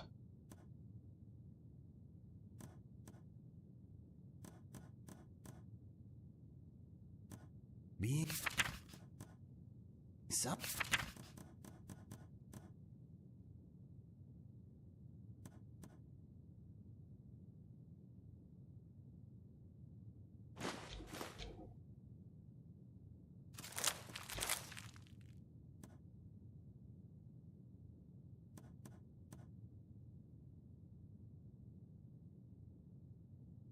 is a lot of fun. Langley calls it teleportation. Ready Whatever yet? you call it. I'll be right here. Fantastic. Right, okay. Yeah, so let me cook these potatoes. Inigo, think of a color. Hold it in your mind. Wait. Cookie skill apprentice. You have moved beyond scorching meat and brown vegetables. Your attempts at cooking have progressed. Part basic source sustenance, and while the foods you create would remain simple and rustic, the addition of seasoning and spices enhance your meals. You can now create basic soups, advanced stews, bake simple breads, and basic sweets. It's coming. Wait. It's blue. That was amazing. You saw right into my mind. You are very magical. That wasn't magic, dear boy. That was pure intelligence. As you were.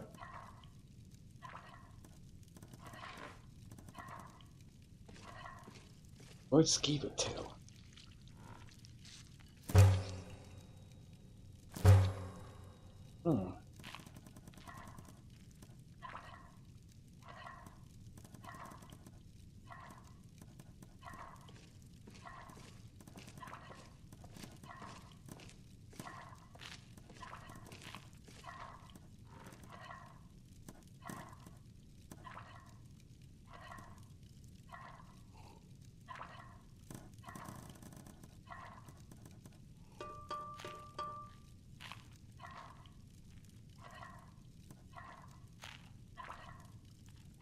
Strong has it. Interesting.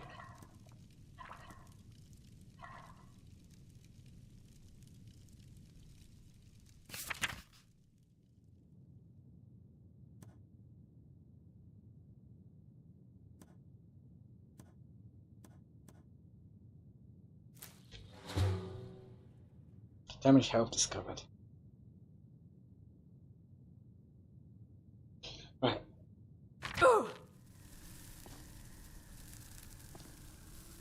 Okay, I'm gonna see if I can make some more stuff.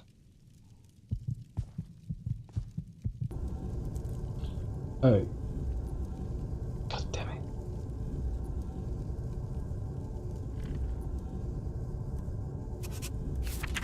Quick, I need a potion of someone.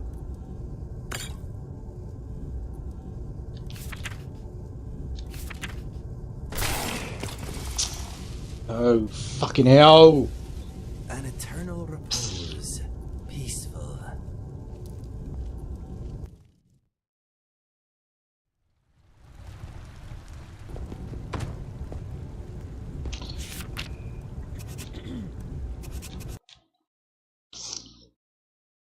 Fucking stupid.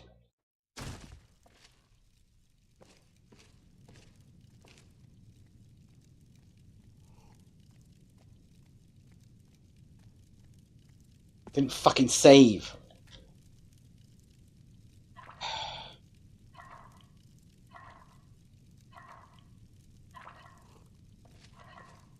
Where are you now, Browolf? Rotting in the ground, that is where.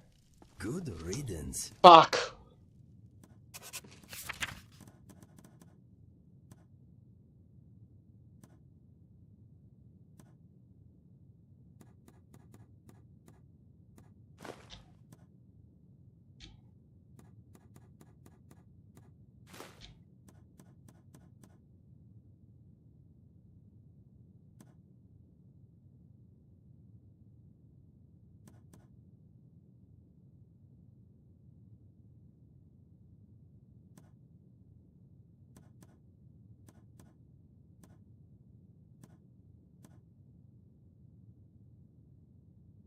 So they've probably got fucking taste of bullshit things if you can know what they are. Fucking ridiculous. It's fucking annoying. You end up fucking dying.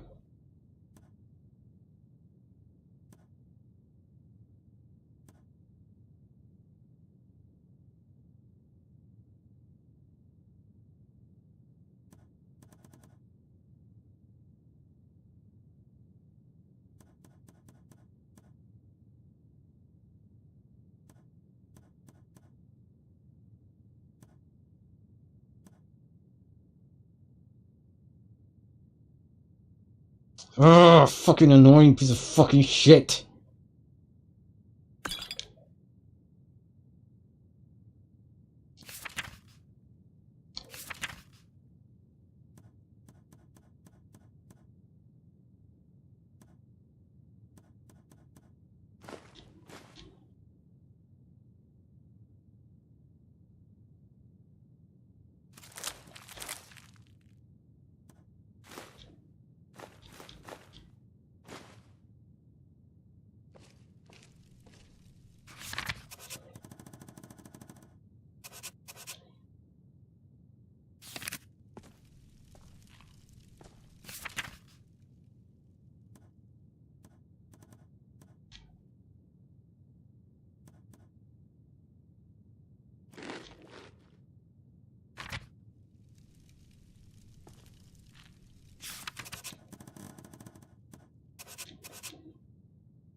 I'll do this shit again.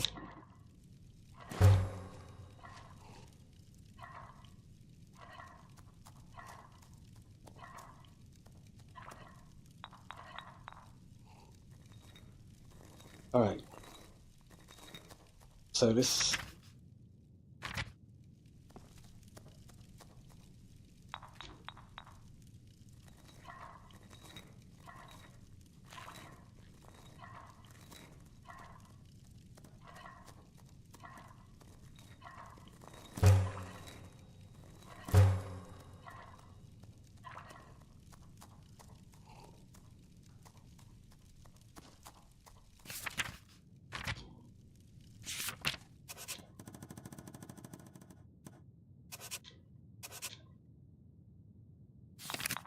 Right, let's taste this.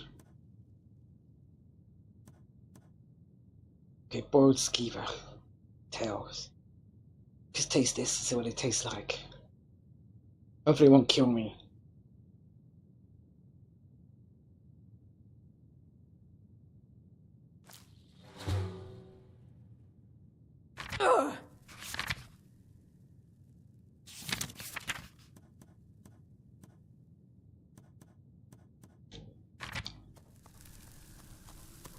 Oh, God, that was... Ugh.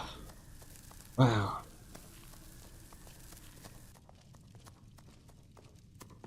Ugh.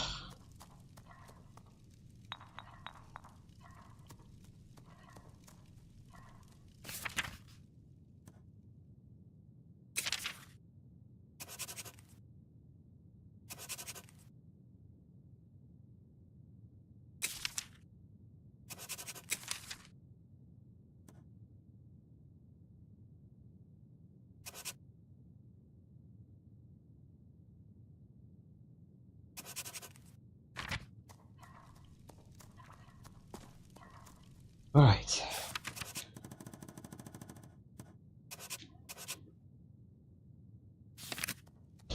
Okay, right, let me actually let me see if I can learn this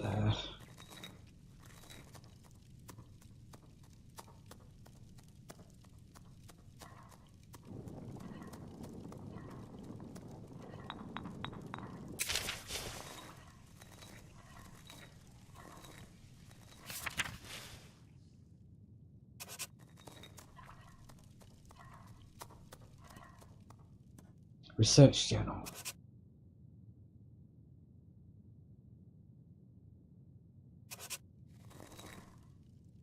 And I spell.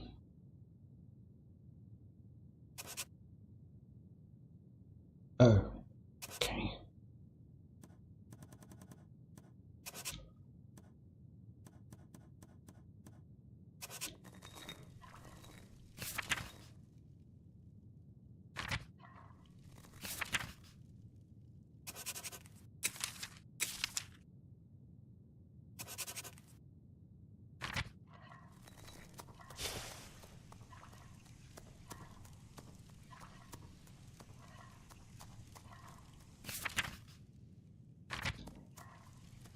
Yes, you can use a spell I can't. Very good. Yeah, make sure you not forget that.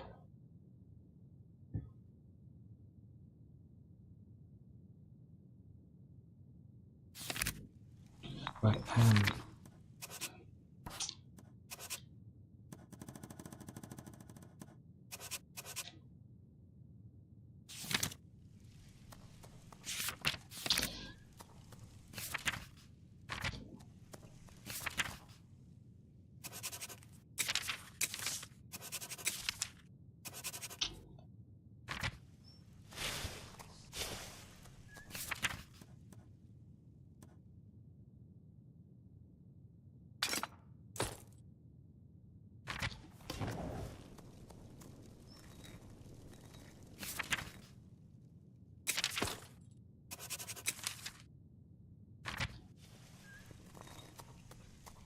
okay.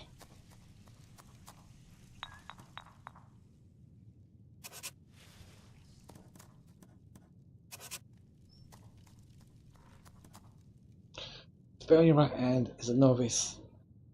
Fire and forget conjuration spell.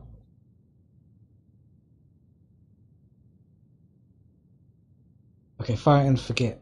The spell appears to be associated with creatures, health, and souls. The spell appears to utilize aimed location, targeting, and summoning techniques.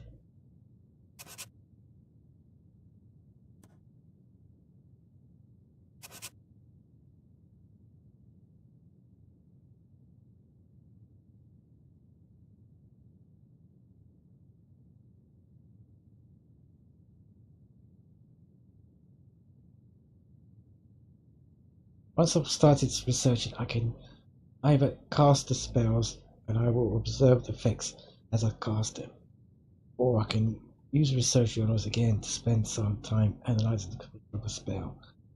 The latter option is much more efficient than the former, but will be much more taxing on the mind. Okay.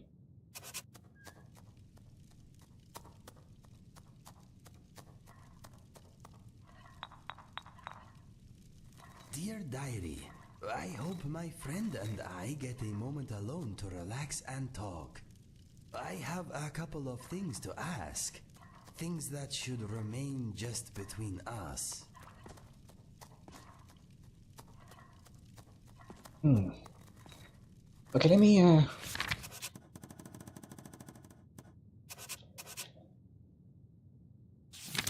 practice the spell a bit more outside. Practice my spell research.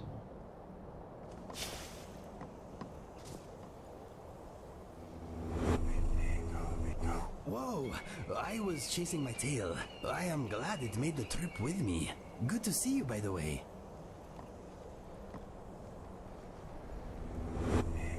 Hey, you interrupted my relaxation. I do not mind. Being summoned is a pleasant way to be interrupted. That felt good. So I'm just practicing more. But how many times I have to do this? Kapow!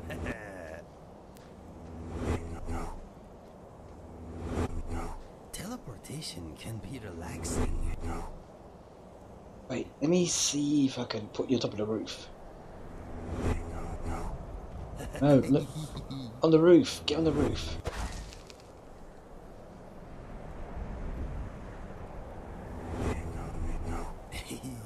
No. Now. Okay, about on the top of that, on that tree.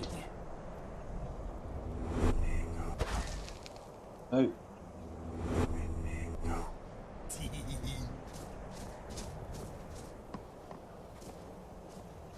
Go and talk to Talos. Alright. How's it going with my spell research?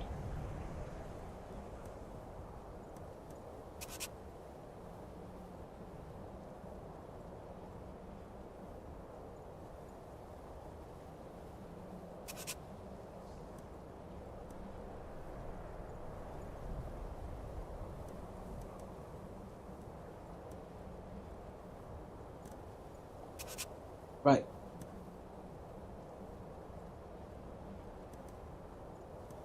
Looks like it'll take a long time.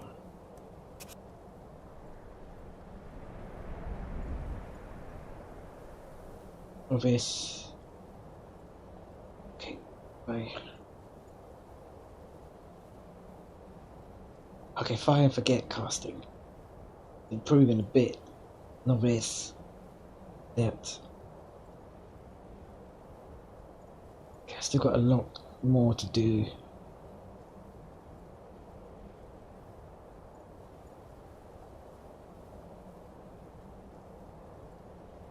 Health. Still got a lot to do. Alright. Okay.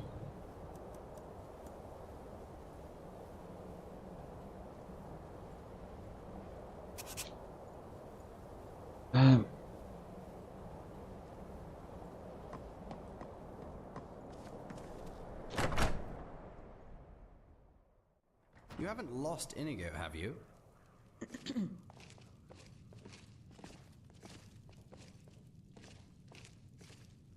Of course not. God, so stupid.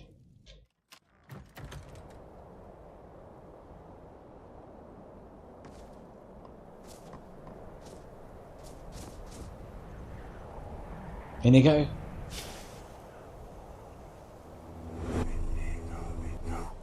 Whoa! Okay, let's go. We need to talk. If you do not mind, when we have a moment, I would like to discuss something with you. Remind me next time we are seated somewhere safe. Langley's house would be a bad idea, though. What I want to discuss concerns him.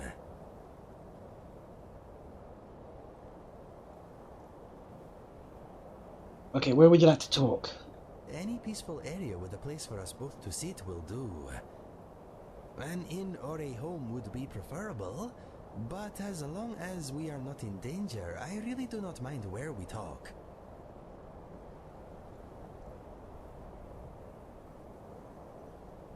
Okay, we'll rest our legs and have a chat soon. Good. It is not a pressing issue, just something I would like to hear your opinion on. Okay, alright, follow me. I'm right behind you. Alright,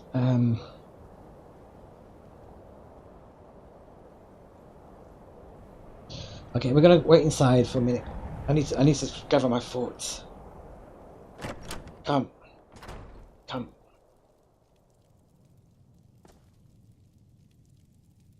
I once knew a guy who survived in a dark cave off raw fish for a month just to find his stupid ring. I'll tell you about it sometime when our fellowship travels the land fighting orcs and elves. Oh. Yes? Let's go. Shouldn't we be out killing something? Whatever you say. Right. Lucian, let's go. How are you doing? Let's get moving. Let me know if you need anything else. Hey, you got anything else to say? I hope you've calmed down a bit. Can I ask you something? I don't know. Can you? I'd like to know about this prophecy of yours. The Inigo prophecy. Yes. What do you want to know? Tell me everything. Oh dear, I don't have time for that. Inigo knows a fair bit, and you have those books I gave him, if you know how to read. You look like you may have trouble with some of the bigger words. If you want someone to explain information to you that you already have written down, ask Inigo. Well, if you know how to write properly and let's make it legible, you won't have difficulty reading it. So how do you know your prophecy will come to pass? The truth is, I don't. But let's look at the evidence, shall we? On average, the accuracy of my visions is about 90%. That percentage goes up when the event I predict is closer in time and, or, the subjects of the event are known to me. The fact that Inigo and I have now met and had a chat suggests the chance the rest of my vision will come to pass has increased substantially. Do you follow?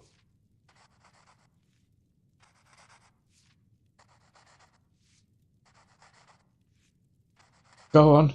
Good. Tell me about Doomstrider. I'm horrified by how little I actually know on the subject. I think it's a human, or at least I believe it walks in a human form. My dreams and visions are often metaphorical, so it's hard to discern exactly what it is, or the nature of the destruction it'll bring. What does a Doomstrider look like in your dreams? There are two dreams. In both, I see a towering, dead-minded, red-eyed monstrosity walking the world, leaving sorrow, death, and despair in its wake. The very gods are powerless to intervene. In one vision, I see them watch in horror as Nirn decays and rots. What happens in your other visions? That one is a little better. It starts out in much the same way, but this time the champion is there to stop the Doomstrider. I see a baby blue Khajiit elude death before his first birthday. I see him grow into a great warrior. I see him and I talking in earnest. and I see the gods rejoice as he defeats the demon. But you never saw me. Great. So, yeah. In your vision, how does Inigo defeat the Doomstrider? That is unclear to me. Perhaps now Inigo and I are known to one another, my dreams will offer up a clearer picture. I'll be sure to keep him posted. Your vision of the Doomstrider is metaphorical. Yes, I hope so. I'm inclined to believe that the images I see are not literal. The destruction I witness could be my mind's way of translating any great catastrophe. Perhaps the Doomstrider is an evil man who gains great power. Perhaps it's not a man at all. Maybe it represents famine or disease, or even a wicked idea that infects every mind it touches. That said, considering Inigo is the champion, and his skill set revolves around killing, I think it is more likely that the Doomstrider has a corporeal form. What I think has happened is that, for some reason, you were given the summon spell, found the journal of Inigo's adopted parents, okay, read about Inigo, learned how to use a blue a blue Khajiit, learn about his brother Fergus, learn his story, and best constructed this story. And because you failed to use the summon spell, Inigo saw glimpses of you and the summoning spell that you failed to use, and that's why he knew where to come. That's what I get out of this. That's what I got about this. You don't know nothing about anything, I don't think. Hello. If you must. I want to know more about you. I'm an intelligent and very complex man. Try being more specific. Tell me about your past. I'm a native of Skyrim, but I moved to Cyrodil in my teens. I had a talent for magic, and I was packed off to the Imperial City on an apprenticeship. I never joined a guild or anything. I received my training from an angry little man called Barton Barrius. Bit of a pyromaniac, but a decent sort really. He never used his powers against humans, wouldn't hear of it, but he enjoyed burning everything else. Anyway, he taught me a great deal about destruction magic, alchemy, and even how to hone my visions. He imbued in me a thirst for knowledge, and I soon began researching a variety of subjects outside the discipline of magic. When I returned to Skyrim, I traveled the hills, making gold by predicting the weather for farmers and such. But my main focus soon became science. What is this science you're talking about? It's like magic, but more reliable. It's all about systematically building knowledge and collecting testable explanations. In short, it is the study of everything. When did you start receiving visions? When I was very young. After I managed to convince people they were real, my father called them a gift. Most of the time, they're a bloody curse. For instance, I knew my mother was going to leave my father before she did. It's hard for a 9-year-old to know what to do with that information. What do you do here? I write and I experiment. I research and observe. I spend my days mapping out theories and ideas that strengthen humanity's intellectual grasp. I may not be very well known here, but my studies have earned me good standing among certain more rational factions of society. Can I see something else? I suppose. Tell me about your paintings. They are not for sale. I didn't ask you that.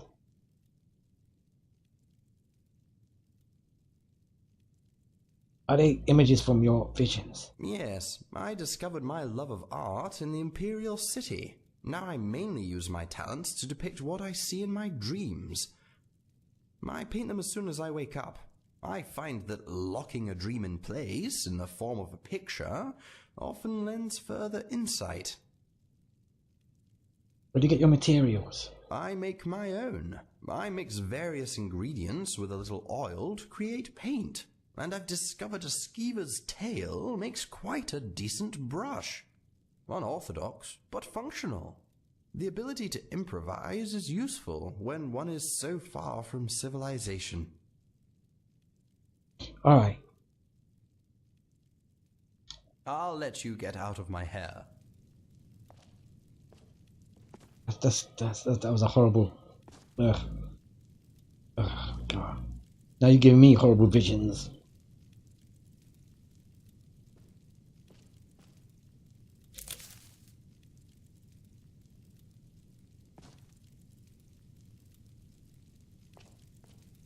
Right, okay, I'm going to save and I'm going to end the stream here.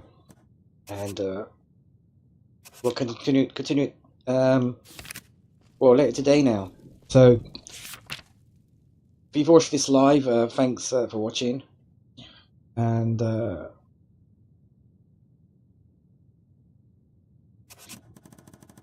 if you didn't watch it live, also thanks for watching.